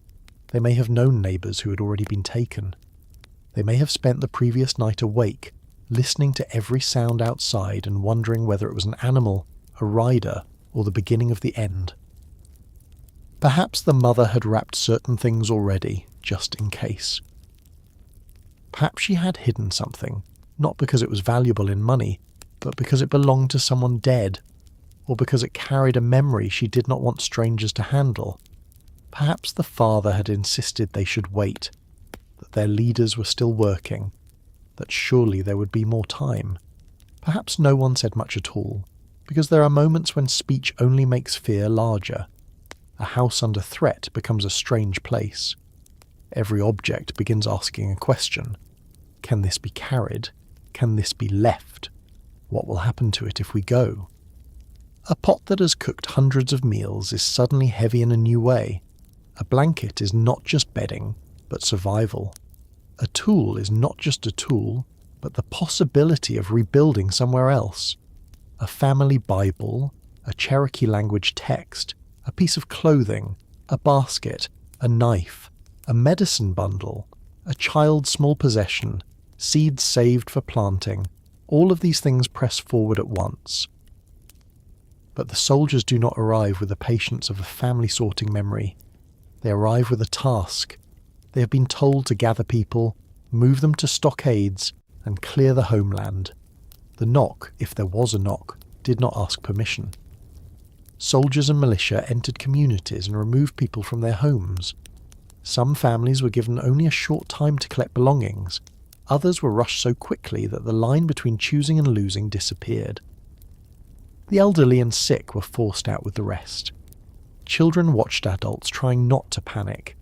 People who had lived in a place all their lives were told to move as if they were the intruders.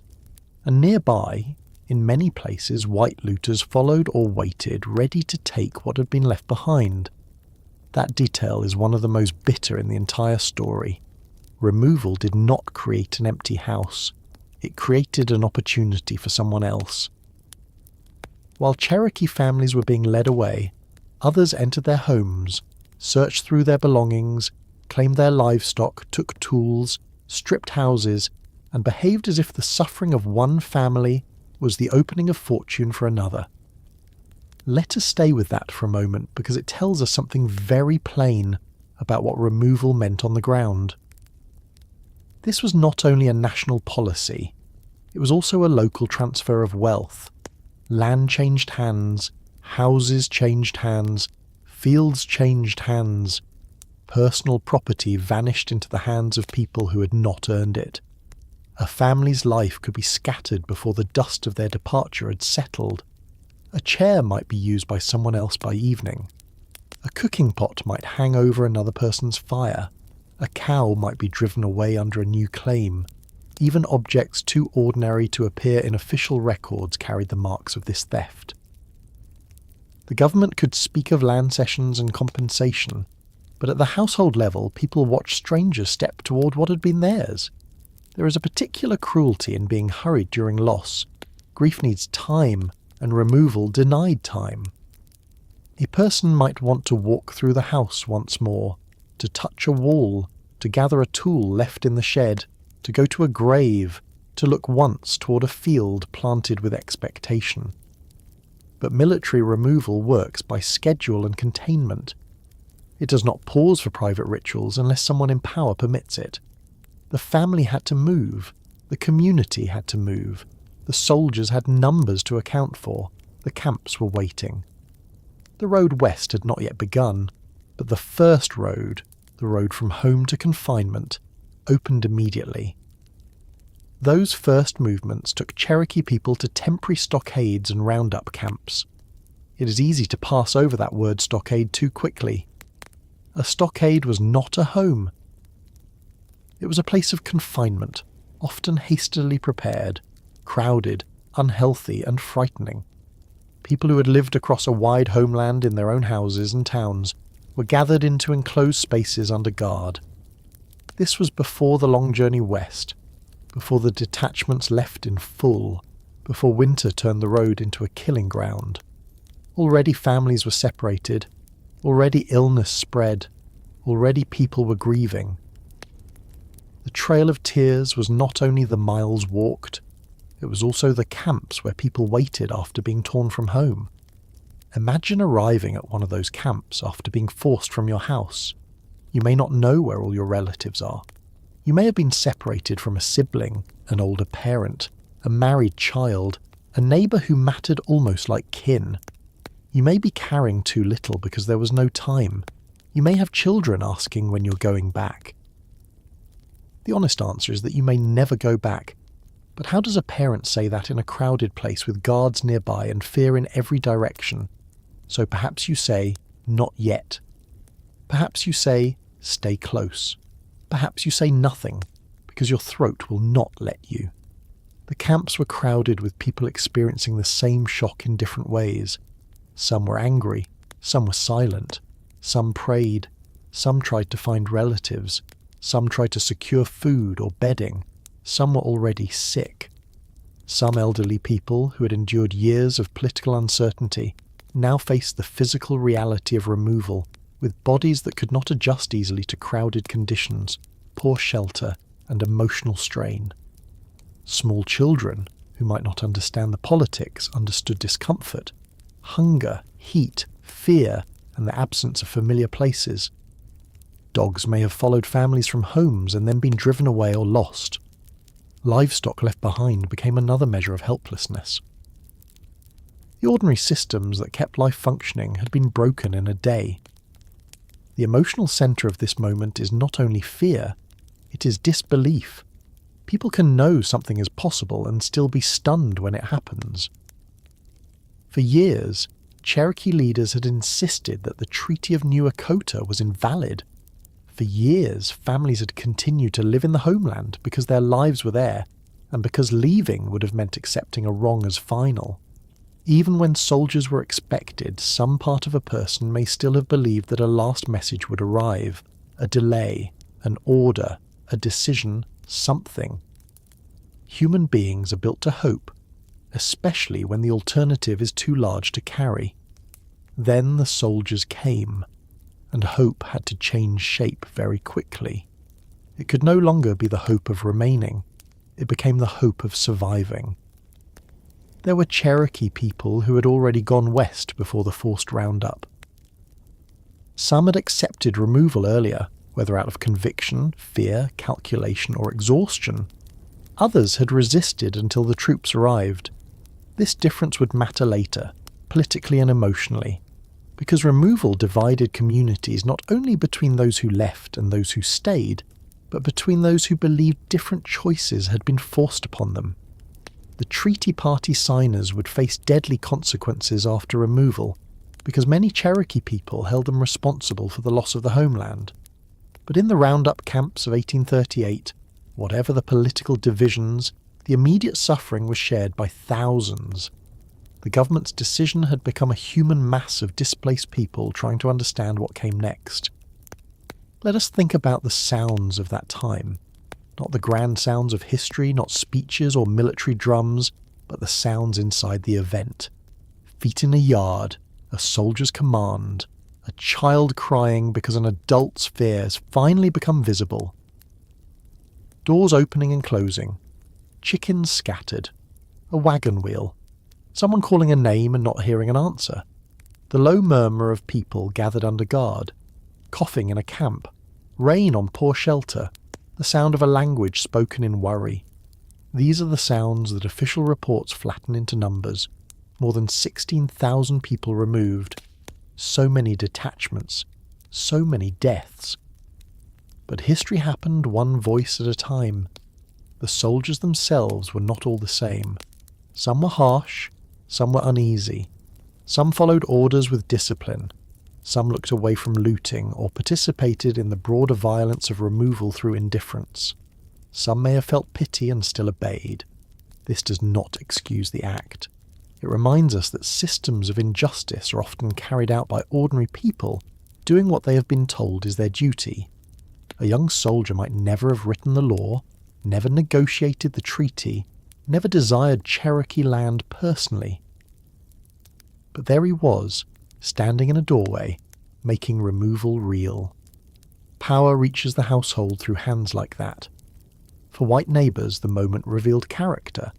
Some took advantage, some looted, some pressed claims, some had long supported removal, because they wanted land or believed the racist assumptions of the time. Others may have felt shame or sympathy, but lacked the will or courage to resist what was happening. A few helped where they could. But the larger movement of events favoured those who wanted Cherokee people gone. That is another painful truth. Private kindness could not undo public policy. A neighbour might offer food, a warning, a hidden kindness, a word of sorrow. It mattered to the person receiving it. It did not stop the stockade gates. There were also enslaved black people within some Cherokee households and communities, especially among wealthier Cherokee families who had adopted parts of the southern plantation economy. Their experience of removal is often pushed to the edge of the story, but it belonged inside it. Enslaved people were also forced west with Cherokee slaveholders, carrying the burdens of displacement while remaining trapped within slavery. Some free black people and people of mixed ancestry were caught in the upheaval as well. The southeastern world being removed was not simple. It contained native sovereignty, American expansion, slavery, Christianity, older traditions, wealth, poverty, resistance, compromise and grief all tangled together. The forced removal of Cherokee people did not pause these realities, it carried them west. Inside the camps, summer became its own hardship.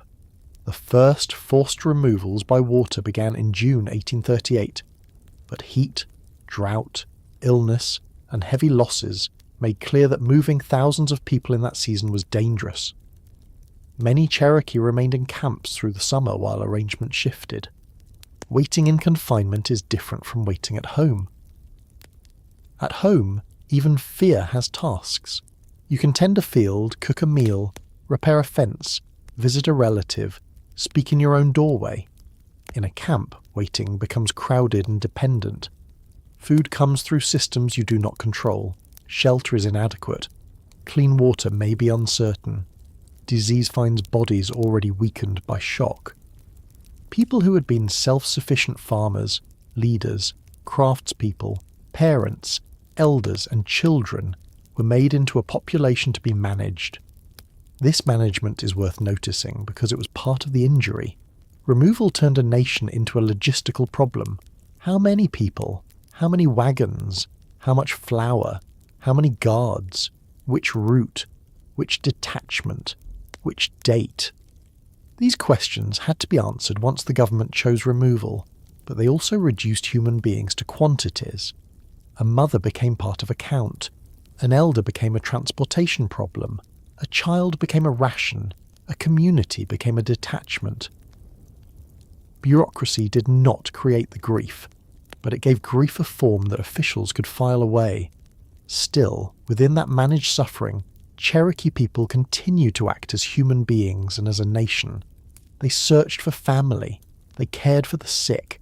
They tried to keep children close. Leaders continued to negotiate the terms of the journey. John Ross and Cherokee leadership eventually obtained permission for the Cherokee to organize much of their own overland removal in detachments, rather than remain entirely under direct army management. This mattered. It did not make removal voluntary. It did not restore the homeland. But it allowed some measure of control over the movement west, and when almost everything has been taken, even limited control can become precious. The fact that Cherokee leaders sought it shows that resistance did not end when soldiers arrived. It changed form. The night families learned they had to leave also created a before and after that people carried for the rest of their lives. Before, there had been the home place. After, there was the memory of leaving it. Before, there had been arguments about whether removal would happen. After, there was the knowledge that it had. Before, the graves of ancestors were near enough to visit. After, they were behind a line of soldiers, then behind miles, then behind years. For survivors, the homeland did not vanish because they were forced away from it. It remained present in memory, in stories, in anger, in grief, in political life, in the names of places spoken long after the places could no longer be reached. I want to be careful with the word night, because there is a temptation to make this moment too theatrical, as if every family sat in darkness waiting for a knock. History is more scattered than that. Some were taken during daylight. Some may have had hours of warning. Some had already prepared bundles, some were surprised, some resisted. Some complied because soldiers stood there and children were watching. The common thread is not the exact hour. The common thread is the collapse of choice. A family that had decided for its own reasons to remain was no longer allowed to remain. A nation that had rejected an unauthorized treaty was no longer allowed to make that rejection matter. The law had moved from paper to bodies. What would you take? That question follows this entire scene. It is easy to ask from comfort and impossible to answer honestly without panic. What would you take if you had minutes? Something useful, certainly. Food, clothing, bedding, a tool. But grief does not sort by usefulness. It reaches for the object that belonged to someone loved. It reaches for the thing that proves a life happened in that house. It reaches for what the hand knows before the mind can decide. Many people left behind most of what they owned. Some later found their homes occupied or stripped. Others never saw them again at all. A lifetime of accumulation can be destroyed not only by fire, but by forced departure. You leave, and the world you built is picked apart behind you. The graves are hardest to speak of plainly, but they must be named. To leave a homeland was to leave the dead. Parents, grandparents, children, spouses, kin, whose names were spoken at family fires, and whose resting places tied the living to the land. For many people, burial places are among the strongest anchors of belonging. They make land personal in a way no deed can fully explain. Removal forced Cherokee families to walk away from those anchors. That loss did not show up in treaty compensation. There was no article that could repay it. A government can measure acreage. It cannot measure the cost of leaving your dead under the authority of those who forced you out. The first night in a camp must have been its own kind of sorrow. People who had slept under their own roofs were now sleeping among hundreds or thousands, guarded, uncertain, exposed to noise and illness and fear. Children who had always known where they would wake up now woke in a place their parents had not chosen. Adults who had spent years trying to protect a homeland now had to protect a blanket, a bundle, a child's body from fever, a small share of food. The scale of care shrank brutally. A leader might still think in terms of the nation, but a mother with a sick child thinks first of water. A father thinks of where his family can sleep. An elder thinks of pain in the joints and whether the road ahead will be the last road. And yet, even here, dignity did not disappear. This is important because stories of suffering can accidentally strip people of the very humanity they are trying to restore. Cherokee people in the camps were not merely victims in a line. They were people with language, memory, humour, anger, faith and relationships. They made decisions, they comforted one another, they argued, they prayed, they remembered, they organised where they could. They remained Cherokee even when the United States tried to reduce them to a removed population. The power to force someone from a homeland is enormous, but it is not the same as the power to erase who they are.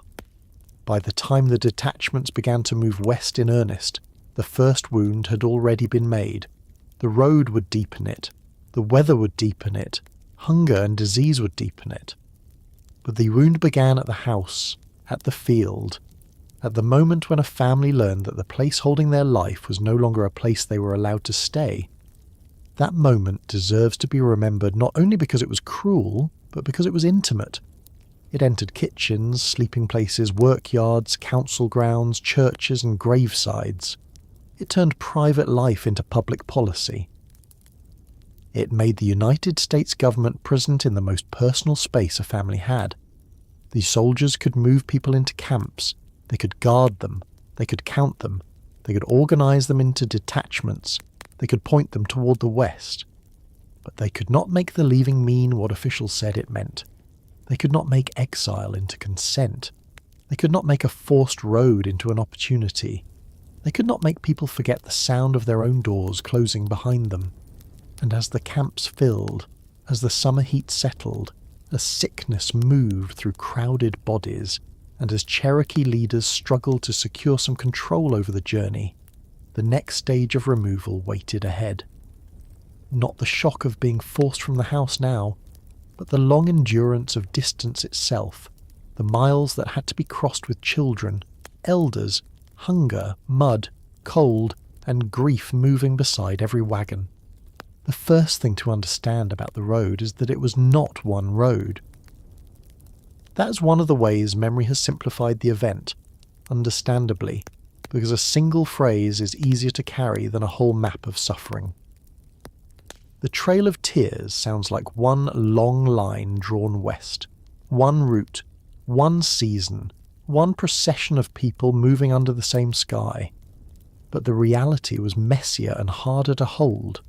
There were different detachments, different routes, different starting points, different delays, different conditions, different leaders, different groups moving by water and by land, some under military control and later many under Cherokee supervision, after John Ross and other Cherokee leaders fought for the right to manage their own removal.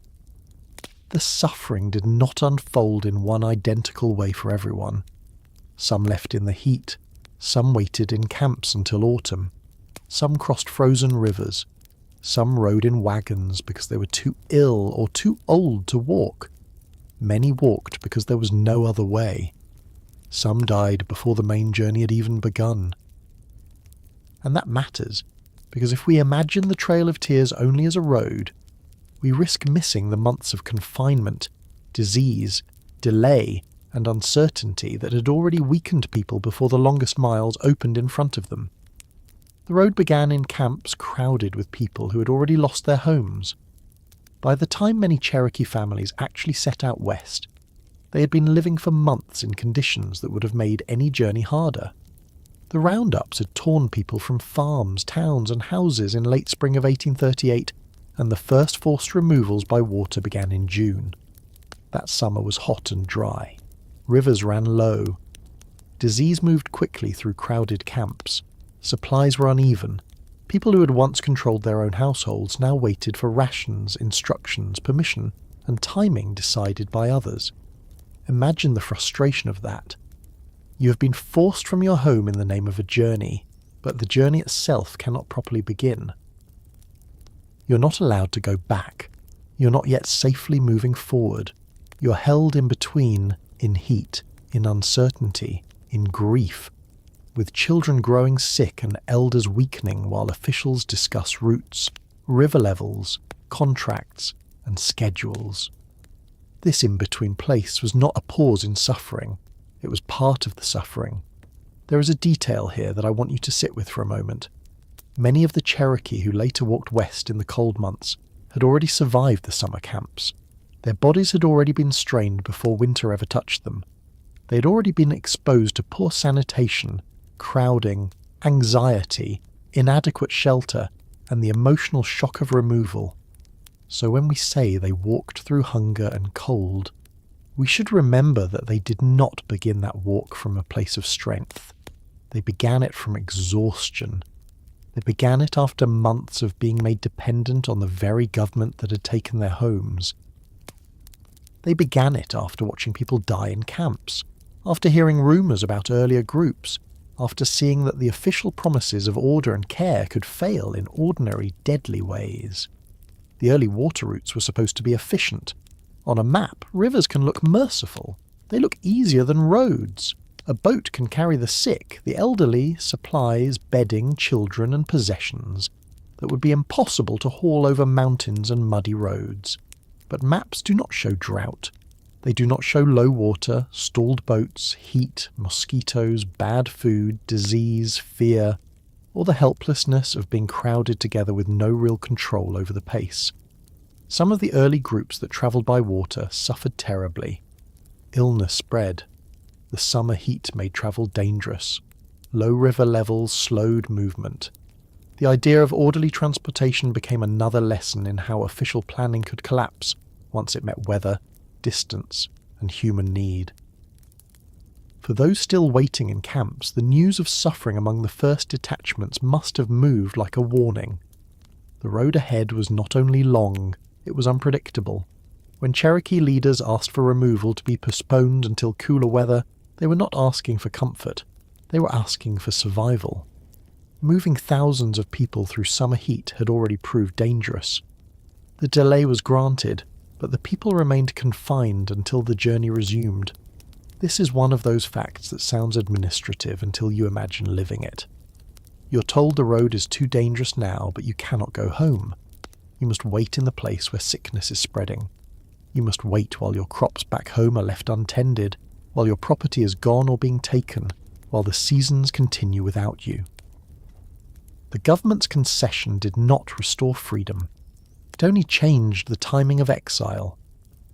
By autumn, the overland detachments began moving west.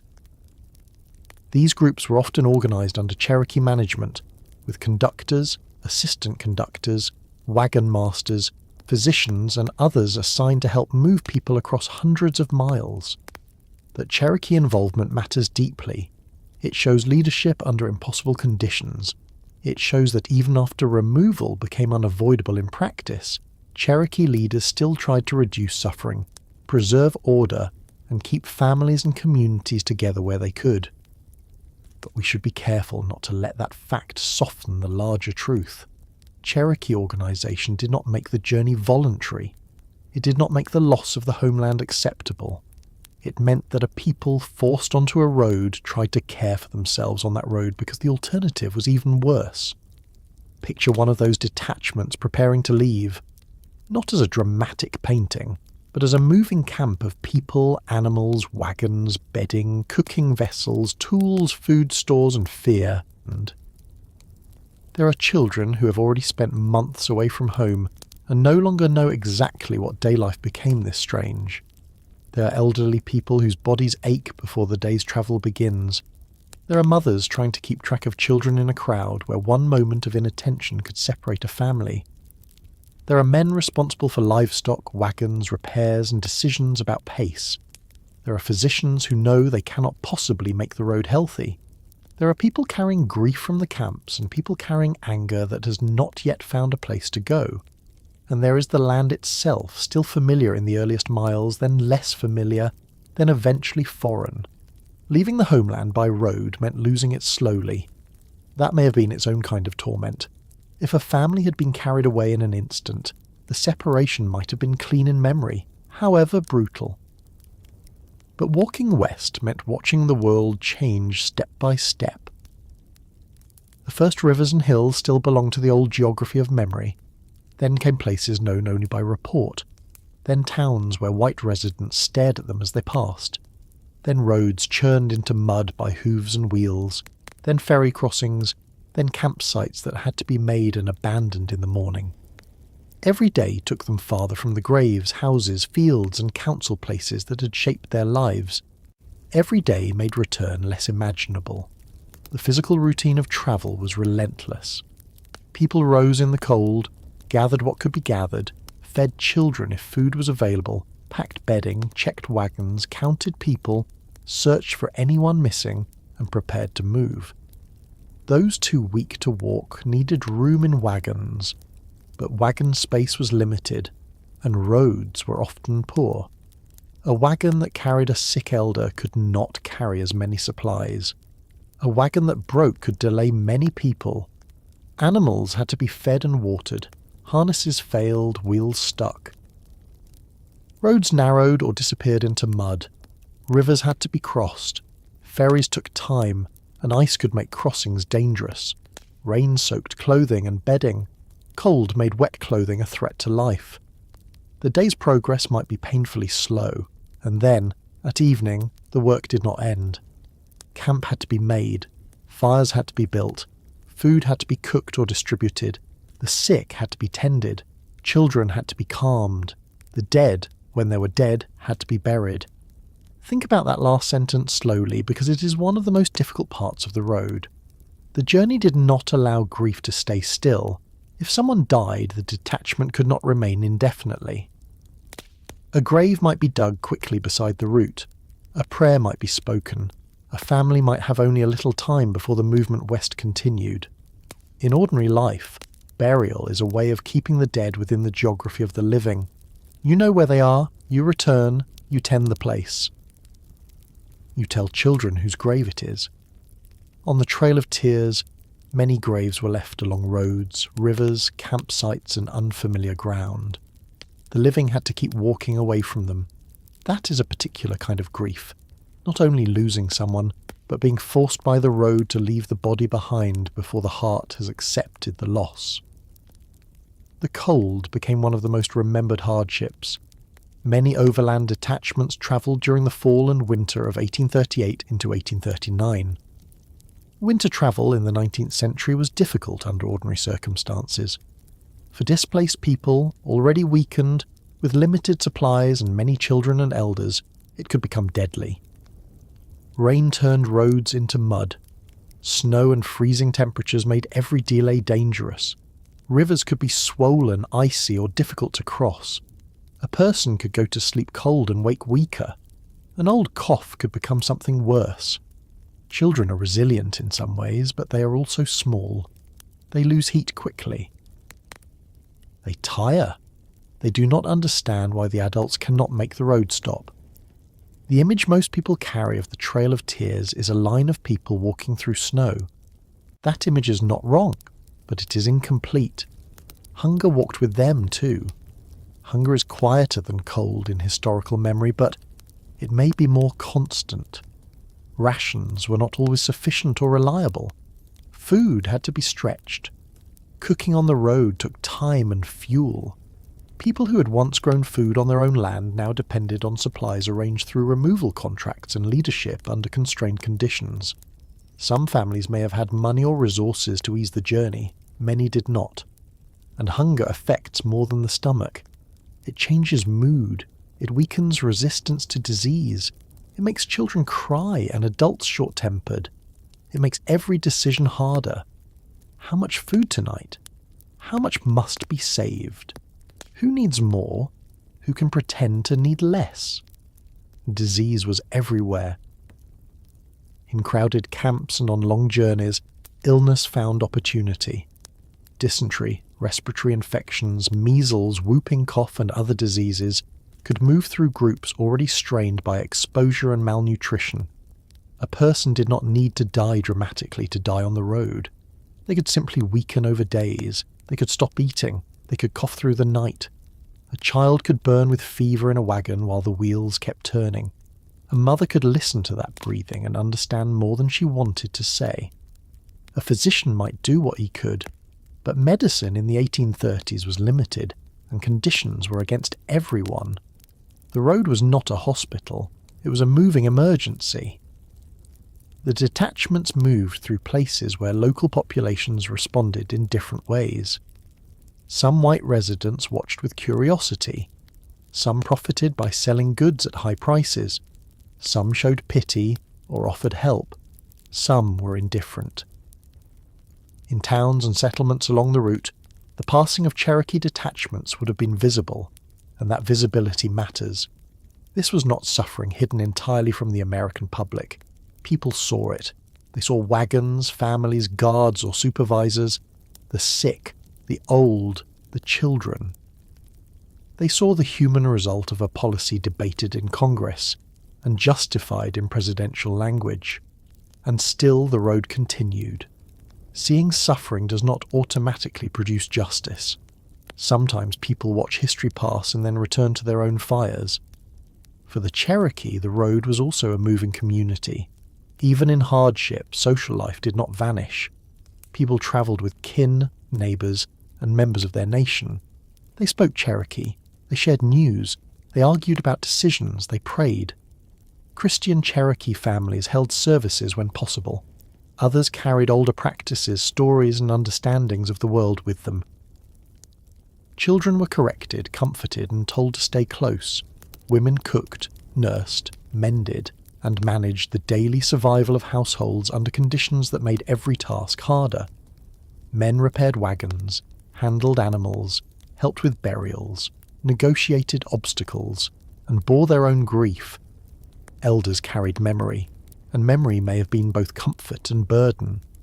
The road took them away from the land, but not from one another, though even that togetherness was strained by sickness, death, and the sheer difficulty of movement.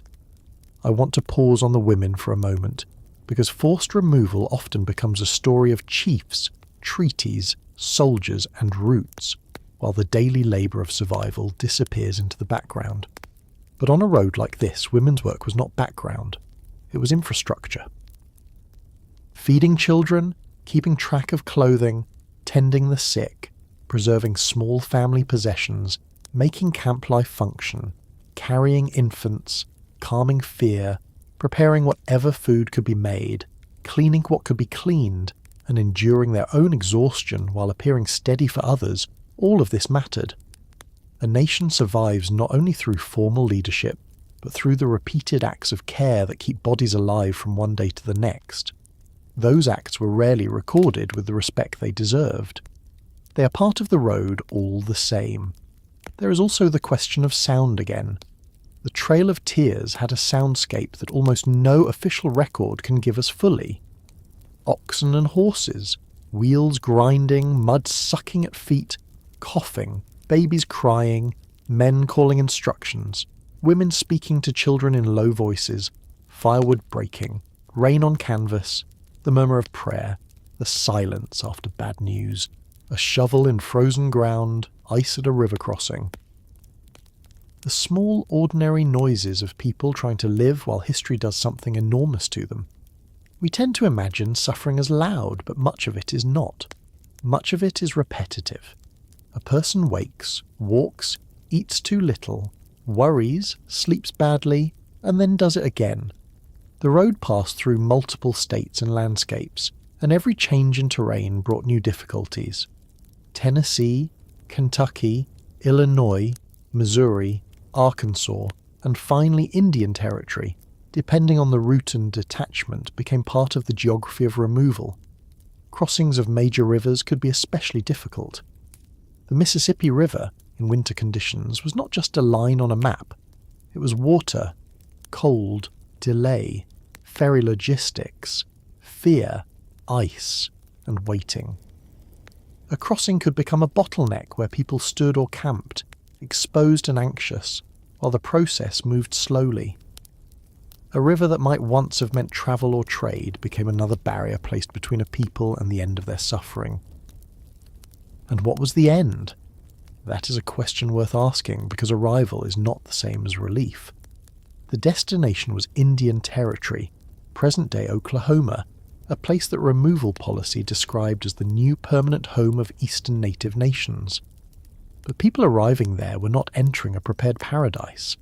They were arriving exhausted, grieving, and often sick, in a land where they had to rebuild houses, farms, institutions, and political life, while carrying the trauma of removal.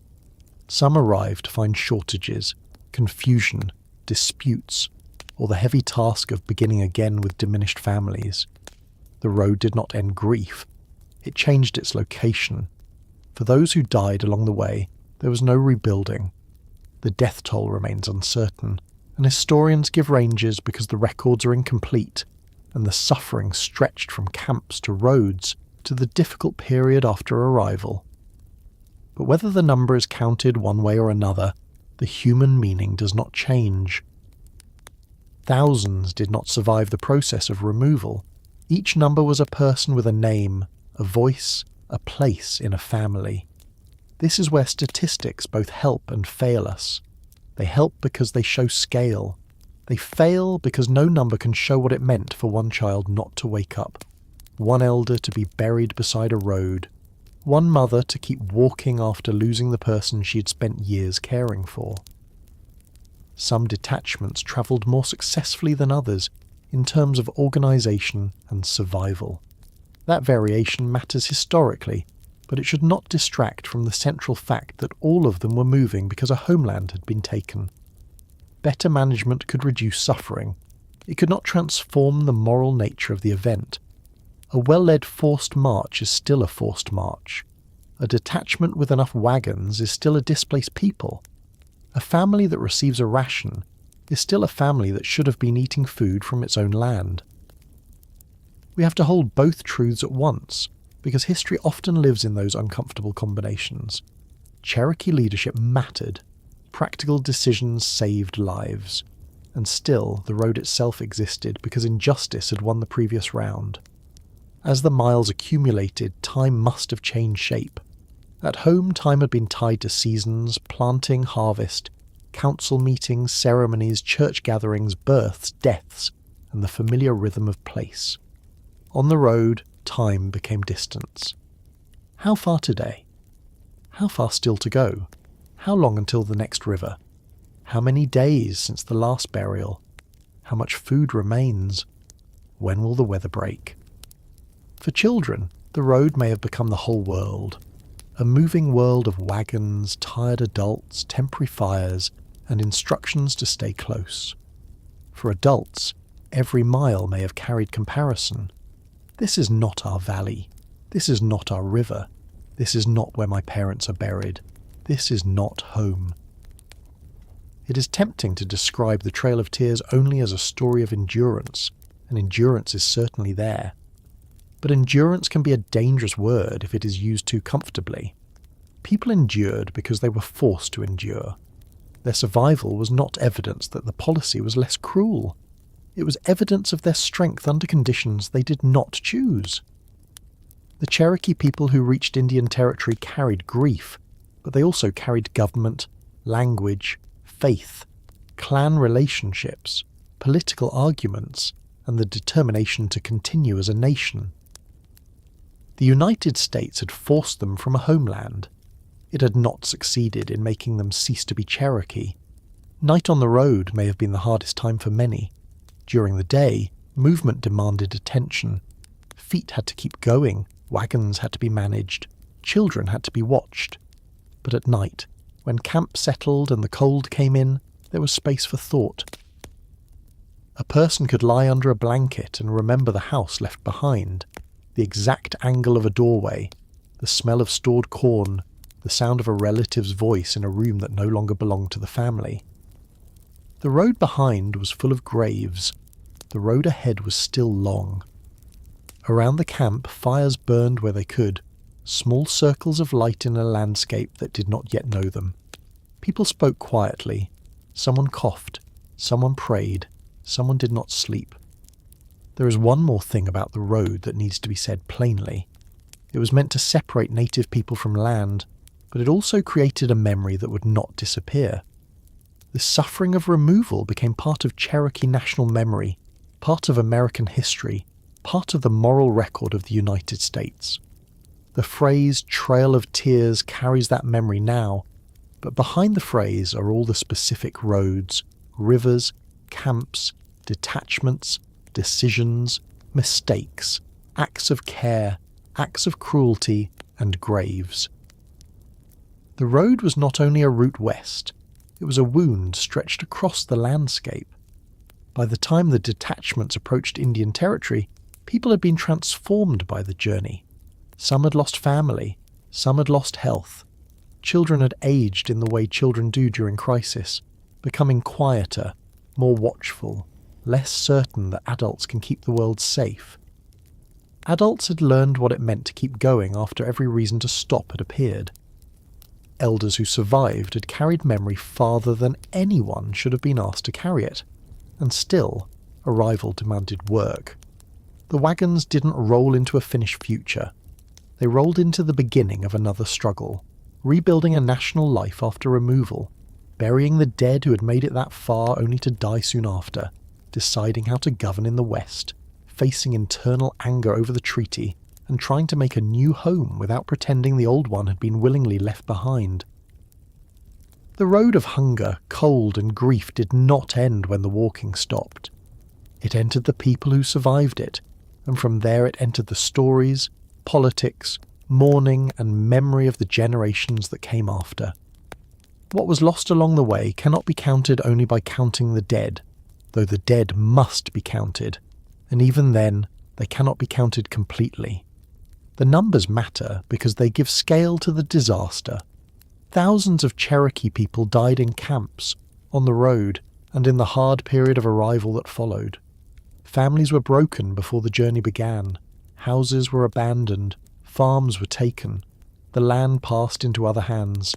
These facts are necessary, but if we stop there, if we let the loss remain only in the large categories of death, land, and removal, then we miss the quieter losses that made the Trail of Tears so devastating to the people who lived through it. A person can lose a house in one day. A nation can lose a homeland through a treaty enforced by soldiers. But along the road, people also lost the smaller things that hold life together, the routines that make a family feel like a family, the sense that tomorrow will resemble yesterday, the ability to visit the dead, the confidence that a government's promise means anything, the comfort of knowing the names of every creek and hill around you. These losses do not always appear in official reports. They do not fit neatly into columns. They do not have receipts, and yet they are the texture of the tragedy. Begin with the land, because everything else grows from it. The Cherokee homeland was not just property in the modern legal sense. It was not merely a number of acres east of the Mississippi that could be exchanged for a number of acres in the west. It was a lived place, learned over generations. People knew where the soil was good, where the frost settled early, where certain plants could be found, where fish gathered, where roads became difficult in rain, where relatives lived, where stories belonged, where councils had been held, where children had been born, and where the dead lay buried. This kind of knowledge is not written into a treaty because treaty language is too thin to hold it. A treaty can say land cession. It can say compensation. It can say removal expenses. It cannot say the sound of a particular river in early spring, or the feeling of walking a path your grandparents walked, or the fear of leaving a grave behind where strangers may not respect it. When Cherokee families were forced west, they lost access to the places that made memory physical. That is one of the hardest things to grasp from a distance. Memory usually needs a place to rest. A father can point to a field and say, "This is where your uncle worked."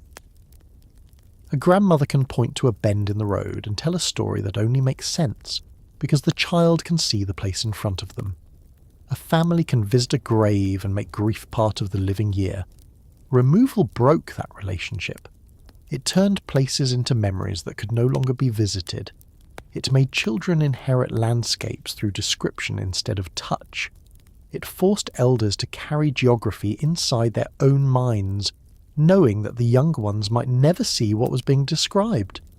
That is a kind of loss that does not end when the walking stops. It continues every time a story has to begin with the words, "back where we used to live." There was also the loss of houses, and a house is never just lumber, clay, stone and nails. A house is where habits settle. It is where a person knows which board creaks, where the roof leaks, where the winter wind comes in, where the cooking things are kept, where children sleep, where arguments have happened, where births have happened, where sickness has been endured, where the dead were laid out before burial. Many Cherokee families had built homes that represented years of work. Some were modest cabins, some were larger houses, some had barns, fences, orchards and fields. To leave such a place quickly, under military pressure, was not like selling a house and moving by choice. There was no careful sorting, no deciding what season would be best, no slow farewell. There was the command to go, the rushed gathering of what could be carried, and the knowledge that what remained might be taken before the family was out of sight. Think about the objects left behind: furniture too heavy to move, iron tools, ploughs, stored food, spinning wheels, looms, cooking vessels, bedding, books, farm equipment. Personal items that had no value to strangers but great value to the people who owned them. Some things were stolen, some were sold for too little under pressure, some were simply abandoned because the road would not allow them. A family on a forced march cannot carry a household. It can carry fragments of one, and every object left behind made the next stage of life harder. A tool left in Georgia meant a tool missing in Indian territory. Seed left behind meant one more difficulty in planting again. A blanket lost meant colder nights. A pot taken by looters meant a practical problem tomorrow and an emotional wound tonight. The ordinary things were not small. They were the means by which survival became daily life. Livestock was another loss, practical and emotional in its own way. Cattle, pigs, horses, and chickens represented food, work, wealth, and future security. They were the result of years of care. To lose them was to lose milk, meat, labour, trade value, and continuity. For families who had tried to prepare for an uncertain future, animals were not luxuries. They were part of the household economy. During the chaos of roundup and removal, many animals were left behind, taken, sold, scattered, or made difficult to manage along the road. Imagine a family arriving in the West without the animals that had made farming possible back home. The government might speak of assistance, but no ration can fully replace the household systems that had taken years to build. The loss of crops was especially bitter because removal came into lives organised by seasons. People had planted, they had planned. Corn did not know that a treaty had been ratified. Beans did not know that soldiers were coming. Fields continued to grow under a sky that did not care about federal policy. A family forced away in spring or summer left behind not just land, but labour already placed into the ground. The crop that might have fed children through winter now belonged to no one, or to whoever took it, or to the weather. That is a form of theft that is easy to overlook. It was not only the future harvest that was lost, it was the work already spent, the bending, planting, hoeing and watching.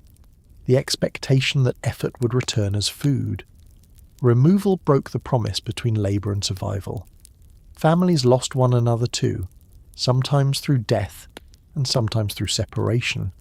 The chaos of military roundups and the formation of detachments divided people before the journey began. In a society where kinship shaped identity, responsibility and belonging, separation was not a minor inconvenience. It could mean not knowing where a parent had been taken, whether a sibling was in another camp, whether a married daughter was safe, whether a child had been placed with relatives in a different group. In modern life, separation can often be softened by messages, phones, addresses, and systems of contact. On the Trail of Tears, distance could become silence. A person might not know for weeks or months whether someone loved was alive. News travelled unevenly. Illness travelled faster. Then there were the deaths, and each one created its own circle of loss.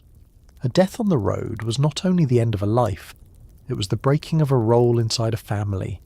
A grandmother who remembered old stories, a child whose future had been imagined, a mother who managed the daily care of several people, a father who knew how to repair wagons or speak in council, a young person who might have helped rebuild in the West.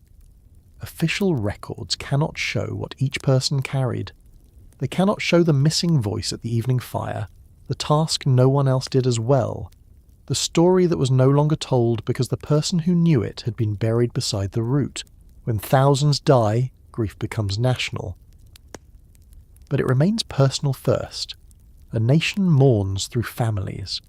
The graves along the road are among the deepest losses because they scattered the dead across unfamiliar ground. Burial usually creates a place of return. A grave gives grief a direction. You can go there. You can speak there. You can remember there. Forced migration often denies that. When someone died on the Trail of Tears, the living could not always remain long. The detachment had to move. Food had to be managed. Weather was coming. Others were sick. The grave might be marked quickly, or poorly, or not at all in a way that would survive. Families had to leave the body behind and continue west. This meant that the homeland was not the only place where the dead were lost to distance. The road itself became a chain of separations. Some dead were left in the east, in ancestral ground. Some were left between the old home and the new. Some died after arrival, when the body had survived the journey but not the damage done by it. Children lost a sense of safety that is difficult to restore.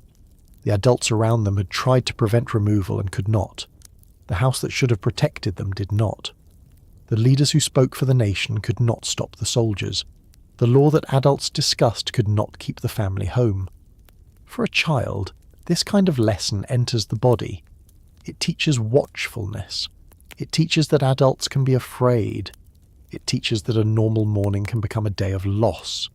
Some children on the road were too young to remember the homeland clearly later, and that was another kind of loss. They inherited a grief they could not fully picture. Others were old enough to remember everything, which meant they carried images no child should have had to carry. The leaving, the camps, the sick, the burials, the cold, the adults deciding what could not be saved. Elders lost the right to finish life where it had been lived. That sentence may sound simple, but it holds a great deal. Old age often depends on familiar things. A known doorway, known neighbours, known paths, known graves, known foods, known weather. Removal took elderly people into conditions that were hard even for the young. Some were forced from beds or from sick rooms. Some could not walk far and had to be carried or placed in wagons. Some died in camps before the main detachments left. Others died along the road. For those who survived, arrival in Indian Territory did not undo the loss of being made a stranger at the end of life. To rebuild is difficult at any age. To rebuild when the body is old and the past has been left hundreds of miles away is a different kind of burden. There was a loss of political trust as well, and it cut deeply. The Cherokee Nation had treaties with the United States. It had appealed through American legal channels. It had won recognition from the Supreme Court that Georgia law had no force in Cherokee territory. It had a written constitution, a national council, and leaders who made arguments in the language the United States claimed to respect. Yet, removal happened. The Treaty of New Echota, rejected by the Cherokee government and by most Cherokee people, was treated as binding. What does that teach a nation about the word of another government? What does it teach about courts, treaties, signatures, and promises? One thing lost along the way was the possibility of believing that justice would follow simply because law was on your side. That kind of trust, once broken, does not return easily. The internal trust within the Cherokee Nation was damaged too. The treaty party and the supporters of John Ross had disagreed under extreme pressure, and after removal, anger over the Treaty of New Echota did not fade quietly. In 1839, several men associated with signing the treaty were killed by other Cherokee men who considered the signing an act of betrayal. That violence was not separate from removal. It was one of removal's aftershocks. The United States had created a situation in which a small group's signatures were used to justify the dispossession of an entire people. The result was not only exile from the homeland, but a deep wound inside Cherokee political life. A nation that needed unity to rebuild in the West had to do so while carrying grief, accusation, and bloodshed connected to the treaty itself. Language was not lost in the sense of disappearing. Cherokee people carried their language west. They carried the syllabary. They carried speech, prayer, stories, argument, humour and thought in Cherokee. But removal disrupted the conditions that help language live easily. Communities were scattered, families were broken, schools and printing operations were interrupted, and survival took priority over many things that had flourished before. The Cherokee Phoenix, which had stood as a powerful sign of Cherokee literacy and national voice, had already been suppressed before removal. The loss here was not the immediate end of a language. It was damage to institutions and daily stability that supported language. A language survives in people, but people need places, schools, newspapers, churches, councils, homes, and time to pass it on with confidence. Removal attacked all of that. There was also a loss of time. This sounds strange at first, but think about what removal consumed. Years of political struggle before the roundup, months in camps, weeks and months on the road, the long work of rebuilding afterward. Time that could have been spent growing crops, raising children in security, strengthening schools, printing newspapers, making laws, caring for elders, building homes, repairing fences, holding ceremonies, tending churches, and living ordinary life was instead spent resisting removal, surviving removal, and recovering from removal. Oppression steals years as well as land. It takes the hours of the day and fills them with crisis. It turns energy that might have built something into energy spent not dying. Foodways were damaged too. People carried knowledge of farming and cooking with them, but the conditions changed. Soil, weather, available plants, hunting patterns, and settlement arrangements in Indian Territory were different from the southeastern homelands. Some crops and practices could continue, others had to adapt. Families who had once known exactly how to live from their land now had to learn new ground while grieving the old. This is not a small adjustment. Food is one of the ways culture enters the body. The taste of a familiar meal, the timing of harvest, the way corn is prepared, the storage of winter food, the gathering of certain plants, all of this connects people to place. Removal did not erase Cherokee food knowledge, but it forced that knowledge into new conditions under pressure and loss. The loss extended to neighbouring relationships and local reputation. In the homeland, people knew who could be trusted, who was difficult, who repaired tools well, who had married into which family, who owed a debt, who had helped during sickness, who told stories, who sang, who prayed, who had a temper, who was generous. A community is made of these small assessments. It is not just a population. Removal disrupted local networks that had been built over years. In Indian Territory, people could rebuild community, and they did. But rebuilding does not mean nothing was lost. It means people work to create continuity after violent interruption. The old pattern had been torn. A new pattern had to be made from survivors. For enslaved black people within Cherokee and other southeastern native communities, removal carried its own forced losses. Some enslaved people were compelled to travel west with native enslavers, leaving behind places, relatives, and possible routes of escape or connection. Their suffering was shaped by both removal and slavery. They were displaced without freedom. Their labour and bodies were controlled within a system that had already denied them the right to choose where they lived. This part of the story makes the history more complicated, but not less important. Removal carried entire social worlds west, including their injustices. What was lost along the way included black lives, black family ties, and black hopes, often recorded even less fully than native suffering because slavery pushed those experiences into deeper silence. The southeastern nations beyond the Cherokee also carried immense losses through removal. Choctaw families lost Mississippi homelands, suffered exposure and hunger, and rebuilt under harsh conditions in the west. Muskogee Creek people lost towns, fields, political autonomy in the east, and many lives through forced movement, fraud, and military pressure. Chickasaw removal involved negotiation and resources in some ways different from the others, but it still meant leaving a homeland under the force of American expansion. Seminole resistance in Florida preserved some presence there, but many Seminole people were killed, captured, or removed, and their communities were deeply disrupted by war. The phrase Trail of Tears often centers Cherokee suffering, and rightly so in this story, but the broader removal era spread loss across many native nations. The road was not only one people's wound, it was part of a larger pattern of dispossession. Something was lost by the United States too, though not in the same way and not with the same innocence. The country lost a measure of moral credibility every time it broke a promise and called the result progress. It lost the chance to become the kind of nation it claimed to be in its own speeches. It lost the ability to say, honestly, that law protected the weak against the strong when native nations could hold treaties, court decisions and petitions and still be driven from home. This loss did not fall equally.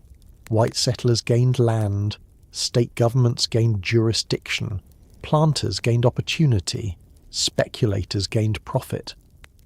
But beneath those gains was a national wound, one made by choosing expansion over justice, and then teaching later generations to describe that choice in softer terms. For the survivors, arrival in Indian territory did not mean the end of loss. It meant the beginning of living with it. Houses had to be built, fields had to be planted. Political life had to be reorganized. The dead had to be mourned. Children had to be fed. Disputes had to be addressed. A nation had to continue. This continuation is important. Cherokee people were not destroyed by removal. They rebuilt. They re-established government. They carried language, law, faith, memory, and community forward. But survival should not be used to reduce the crime. The fact that people rebuilt does not mean the breaking was less severe. It means the people were stronger than the policy that tried to uproot them. At night in the new territory, a family might still have unpacked the few things that had survived the road. A pot dented from travel, a blanket worn thin, a tool saved because someone had insisted it would be needed, a book carried through rain, a small object that had belonged to someone who died before arrival. These things would become anchors in a new place. They would prove that the family had not come from nowhere. They would help make a house feel less empty. But around those saved objects was the absence of everything else. The missing furniture, the missing livestock, the missing relatives, the missing graves, the missing view from the old doorway, the missing certainty that the land under your feet held generations of your people beneath it. That is what was lost along the way. Not only lives, though lives most of all. Not only land, though land was the centre of the taking. Not only property, though property mattered because it was survival made visible. What was lost was the continuity between past and future. Removal tried to cut that continuity by force. It said the old home no longer belonged to the people who had made it home. It said a nation's refusal could be overridden. It said memory had to travel whether it wanted to or not. And still, memory travelled. It moved in stories told after arrival, in political arguments, in mourning, in the names of the dead, in the determination to remain a people even after being forced from a place. The road took much, but it did not take the right to remember, and as the years passed, that remembering became its own kind of resistance. Not loud at first, not always written down, but present in families, in communities, and eventually in the way the Trail of Tears would become a permanent part of the history the United States could never fully bury. Memory did not disappear when the wagon stopped. That is the first thing to understand. The United States could force people from the southeastern homelands. It could send troops, enforce a treaty most Cherokee people had rejected, gather families into camps, move detachments west, and open the old land to white settlement. It could rename places, sell farms, build roads, record new deeds, and tell itself that the matter was finished because the people had been moved. But memory does not obey a government deadline. It does not stop at a border. It does not end because a clerk closes a file. It travels with people, even when they're carrying almost nothing else. It travels in language, in grief, in anger, in family stories, in political arguments, in the names of the dead, in the way an elder pauses before describing a place the young have never seen. The Trail of Tears did not end only when the detachments reached Indian territory. It continued in the lives of the people who survived it. After arrival, there was no simple relief. The word arrival can sound too clean. It suggests that the worst is over, that the road has ended, that people can finally rest. But for the Cherokee families who reached Indian territory, arrival meant beginning again while exhausted, sick, undersupplied, and grieving. Houses had to be built, fields had to be prepared, food had to be found, political order had to be restored. Families had to learn where relatives had gone, who had survived, who had died in camps, who had been buried along the road, and who would never come. Children had to be fed before adults could sit with grief for very long. That is one of the hardest things about survival. It gives you work immediately. It does not wait until your heart is ready. Think about a family unpacking after the journey. There is no grand ceremony. There is a place to sleep if they are fortunate. There are belongings that made it through the road, a cooking pot blackened by use, a blanket worn thin, a tool saved because someone knew it would matter, a book, a piece of clothing, a small object wrapped carefully because it belonged to someone who had died. Each item carries two meanings now. It is useful and it is proof. Proof that there was a house before this one. Proof that the family did not begin here. Proof that the road did not take every trace of the old life. A woman setting a pot near a new fire might remember exactly where that pot used to hang. A man using a tool might remember the shed where it had once been kept. A child might not remember the old home clearly, but might grow up hearing why this object mattered and why no one was allowed to treat it carelessly. The land in the West was real land, not an idea, and Cherokee people made lives there. That needs to be said plainly. They rebuilt a nation. They re-established government. They created homes, farms, schools, newspapers, churches, courts, and communities. They carried their language, their political traditions, their disagreements, their faiths, their clan relationships, their skills, and their determination forward. Removal was meant to uproot them, but it did not make them vanish. The Cherokee Nation continued. That continuation is one of the most important facts in this history. But continuation should never be confused with repair. A people can rebuild and still have been wronged. A nation can survive and still carry a wound. Survival is not evidence that the wound was small. It is evidence that the people were strong enough to live after something enormous was done to them. The first years after removal were marked by grief and conflict.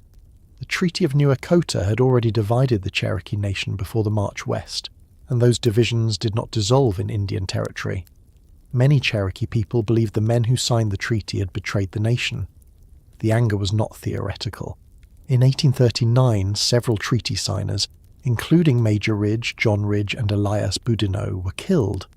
These killings shocked the nation and showed how deeply removal had torn Cherokee political life.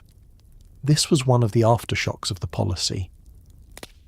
The United States had treated the signatures of a minority faction as enough to surrender a homeland, and then Cherokee society had to live with the consequences of that act. Removal did not only move people west, it planted division in the ground where they had to rebuild. John Ross and other Cherokee leaders faced the terrible work of governing after catastrophe. It is easy to speak of leadership during resistance, when the goal is clear and the injustice is approaching. It is harder to imagine leadership after the worst has happened, when people are tired, angry, grieving, suspicious, hungry, and still dependent on practical decisions. How do you rebuild trust after a nation has been split by a treaty? How do you create order when families blame one another for choices made under pressure? How do you mourn the dead while also arranging courts, councils, roads, food, and schools? This was the work after the road. It was not as visible as the march, but it mattered to every survivor. For families, memory often settled into repeated stories. The old home, the night of removal, the camp, the road, the illness, the grave that had to be left behind, the relative who did not survive, the river crossing, the cold. These stories would not always have been told in a formal way. Sometimes memory lives in small remarks. A grandmother might say, "Back east, the soil was different." A father might name a place and then fall quiet. A mother might hold onto a household object and explain that it came from before. Children might hear fragments for years before understanding the whole shape of the loss. This is how historical trauma often moves through families, not always as a complete lesson, sometimes as silence around certain names, sometimes as anger at certain words, sometimes as a careful insistence that the children know where they came from. The people born after removal inherited a complicated burden. Some had never seen Georgia, Tennessee, North Carolina, Alabama, or the old towns their parents described. Indian Territory was the only home they knew with their own eyes. Yet they were raised inside a memory of another homeland. That can create a strange double belonging. The ground under your feet is the place where your own childhood happens, but the stories that explain your people point east. You learn to live where you are while knowing that your family's presence there began in force. This does not make the new home false, it makes the history layered. Cherokee people made Indian Territory into a real homeland through work, community, and time. But the memory of the southeastern homeland remained because it had not been left by choice. The United States, meanwhile, tried in many places to move on. That is what expanding societies often do after dispossession. They build over the event and then act as if the new surface is the whole story. Farms appeared where Cherokee farms had been. Towns grew. Roads widened.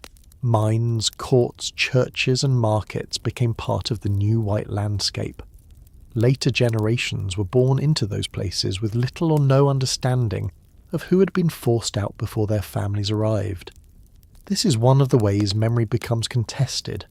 For one family, a piece of land is a fresh opportunity. For another, it is the place from which an ancestor was driven. Both facts may exist, but they are not equal. One rests on top of the other. Names became part of this struggle. Some native place names remained, altered by English pronunciation or written into maps without context. Others disappeared. New county lines and property records covered older geographies. A person travelling through the southeast today can pass through landscapes where removal happened and see very little at first glance to show it. That absence can make the past feel distant, but it is not distant. It is under the roads, under courthouse records, under fields, under town squares, under the ordinary life that came later. The land did not forget. People forgot or were taught not to ask. But Cherokee memory did not depend on American willingness to remember. It remained in Cherokee families and communities. It remained in political life. It remained in the continued existence of the Cherokee Nation. It remained in the spoken language, in the syllabary, in written histories, in oral histories, in ceremonies, in church communities, in family names, in the stories of detachments, and in the records kept by those who refused to let the event be reduced to a paragraph. Memory became a form of survival. To remember was not only to grieve, it was to insist that removal had not succeeded in making the old homeland meaningless. It was to insist that the people forced west had not consented simply because the United States had found paper to say so. Over time, the Trail of Tears entered American public memory, but not always honestly. For many years, schoolbooks softened the story. They spoke of westward expansion, as if it were mostly brave settlers, open land, covered wagons, and national growth. Native removal might appear as a sad but inevitable event, a regrettable chapter in a larger story of progress. That word inevitable has done a great deal of harm in history. It makes choices look like weather. It makes policy look like fate. The Trail of Tears was not inevitable. It was chosen. Congress chose. Presidents chose. State governments chose. Settlers chose. Judges and officers and commissioners made choices. Some people opposed removal, which proves that other choices were visible at the time. The fact that injustice happened does not mean it had to happen. Another way memory was softened was by focusing only on sadness and not enough on responsibility. The phrase Trail of Tears itself carries grief, and grief is appropriate. But grief without responsibility can become a kind of comfortable sorrow. It allows people to feel bad without asking who benefited, who enforced, who ignored, and who inherited the results. The story is not only that native people suffered, it is that a government and a society made them suffer in order to obtain land. It is that treaties were broken or manipulated. It is that law was used as a tool of removal. It is that white settlement in the southeast expanded over native loss. Remembering fully means holding the sorrow and the cause together. The National Historic Trail that marks the Trail of Tears today runs across land and water routes in multiple states. Markers, museums, preserved sites, interpretive centres, and public programs now help visitors understand what happened. These places matter because they make memory harder to avoid. A marker beside a road can interrupt the ordinary flow of travel. A preserved site can ask a visitor to stand still. A map can show that the route was not imaginary. A grave, a camp location, a ferry crossing, a courthouse, a former Cherokee capital, all of these can pull the story back from abstraction. But even markers have limits. They point. They cannot feel for us. They cannot make us understand unless we are willing to imagine the people behind the words. New Echota, the former Cherokee capital in Georgia, carries a particular weight in this memory. It was a place of government, printing, debate, and national life before removal. It was also the place associated with the treaty that most Cherokee people rejected, the document that became the legal instrument of their forced removal. To stand in such a place is to feel how history can gather contradictory meanings in one location. It was a centre of Cherokee achievement. It became associated with betrayal and dispossession. It is now a site where people come to learn. The land holds all of that at once. Tahlequah, in present-day Oklahoma, became central to Cherokee life after removal. It represents survival and rebuilding. It also represents the fact that rebuilding happened because of forced displacement. This is the complexity memory has to carry. The Cherokee Nation in Oklahoma is not simply a monument to loss. It is a living nation. Its existence is not only tragic, it is political, cultural, familial, and ongoing. But the reason so many Cherokee people came west in the 19th century was removal, To remember that is not to deny the reality of the life built there. It is to honour the full path by which that life came to be. The memory of the Trail of Tears also belongs to descendants who retrace the route in different ways. Some travel to historic sites, some study family records, some participate in commemorative journeys, some learn the Cherokee language or teach it, some work in tribal historic preservation. Some speak publicly so that classrooms hear the story from native perspectives rather than only from federal documents. These acts are not small. They are part of the long refusal to let removal become a closed file. When descendants return to a route, they are not recreating suffering. They are confronting it, naming it, and placing themselves in relation to ancestors who were forced along those roads without the choice to turn back. There is a danger in saying that memory refused to disappear because it might make memory sound automatic. It was not automatic. People preserved it. Families told stories. Communities argued over what had happened. Historians searched records. Tribal nations maintained archives and traditions. Teachers chose better materials. Elders spoke. Descendants listened. Preservation is work. Forgetting often happens when powerful societies allow it to happen. Remembering requires effort, especially when the event being remembered exposes national wrongdoing. The memory of the Trail of Tears survived because people carried it deliberately, even when the wider country preferred a simpler story. It also survived because the consequences never fully ended. Removal shaped where people lived, how governments developed, how tribal nations related to the United States, how land was owned, how families told their histories, and how later policies would strike native communities again. The Trail of Tears was part of a larger pattern of federal Indian policy that did not stop in the 1830s. Allotment, boarding schools, attacks on language and culture, jurisdictional conflicts, and later struggles over sovereignty all belong to the longer history of native survival under American power. The memory of removal remained relevant because the questions at its centre remained relevant. Who has the right to land? What does a treaty mean? Can a powerful government be trusted to honour promises made to native nations? What does sovereignty require? These questions did not end on the road. For non-native Americans, remembering the Trail of Tears properly requires discomfort. It asks people to look at a national story that often celebrates expansion and ask what expansion cost. It asks people to understand that roads, farms, towns and states were not built on empty ground.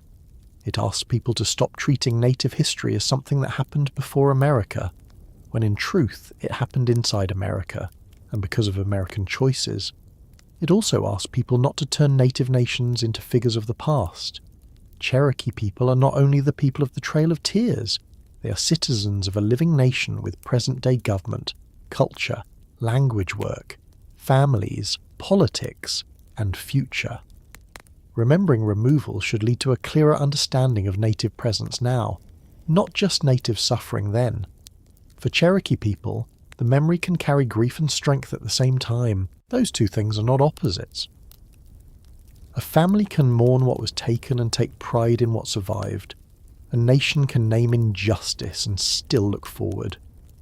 The ancestors who walked west were not only victims of American policy. They were parents, children, leaders, farmers, speakers, writers, believers, skeptics, workers, mourners and survivors. They carried babies. They buried relatives, they organised detachments, they rebuilt government, they argued over the future, they made sure there was a future to argue over. That is not a soft ending to a hard story. It is part of the hard story itself. So when we remember the Trail of Tears, we should be careful with the image we hold. Not only a line of people in snow, though that image matters. Not only a map moving west, though the route matters. Not only a number of dead, though the dead must be honoured. We should remember the house before the soldiers came, the field before it was abandoned, the treaty table where pressure was dressed as agreement, the law that made removal official, the stockades where families waited, The road where hunger, cold and disease moved beside them. The objects carried west. The graves left behind. The children who grew up with stories of a homeland they had never seen. The nation that rebuilt. The descendants who still remember. There is a quiet responsibility in listening to this history. Not a responsibility to solve the past, because the past cannot be undone, and saying that too easily can become another way of avoiding it. The responsibility is to refuse the old simplifications, to refuse the idea that removal was natural, to refuse the idea that native people simply faded, to refuse the language that makes forced exile sound like relocation and stolen land sound like opportunity. The responsibility is to tell the story with enough detail that the people inside it become visible again. Tonight we began at a doorway, and that is where I want to return for a moment. A family standing in the place where their life had been gathered, a house behind them, a road ahead, soldiers nearby, children watching adults for clues about how afraid to be. What happened after that doorway became one of the most painful stories in American history, but it was also carried forward by the people who survived. They did not leave memory behind in the old homeland. They took it with them because no one could confiscate it completely. It crossed rivers. It slept in cold camps. It arrived in Indian territory thin, tired and grieving, but alive. And from there it moved into families, into government, into language, into public history, into markers along roads, into classrooms, into museums, into ceremonies, into the voices of descendants who still say plainly that this happened, that it mattered, and that the people who endured it were never erased. The road is quiet now in many places. Cars pass where wagons once struggled. Grass grows near old roots. Rivers move as they did before and after the detachments crossed them. A person can stand at a marked site today and hear ordinary modern sounds, traffic, birds, wind, the low noise of daily life continuing. But beneath that ordinary sound is another story, not gone, only waiting for attention. The trail of tears remains because memory kept it from disappearing. It remains because Cherokee people survived removal and carried the truth of it forward. It remains because the land still holds the root. It remains because the United States cannot fully understand itself without looking at the people it forced from their homes. And if we are willing to look carefully, without rushing, without softening the words too much, the memory still does what it has always done. It asks us to see the homes, not just the road. It asks us to see the families, not just the policy. It asks us to understand that what was taken was real, and that what survived was real too.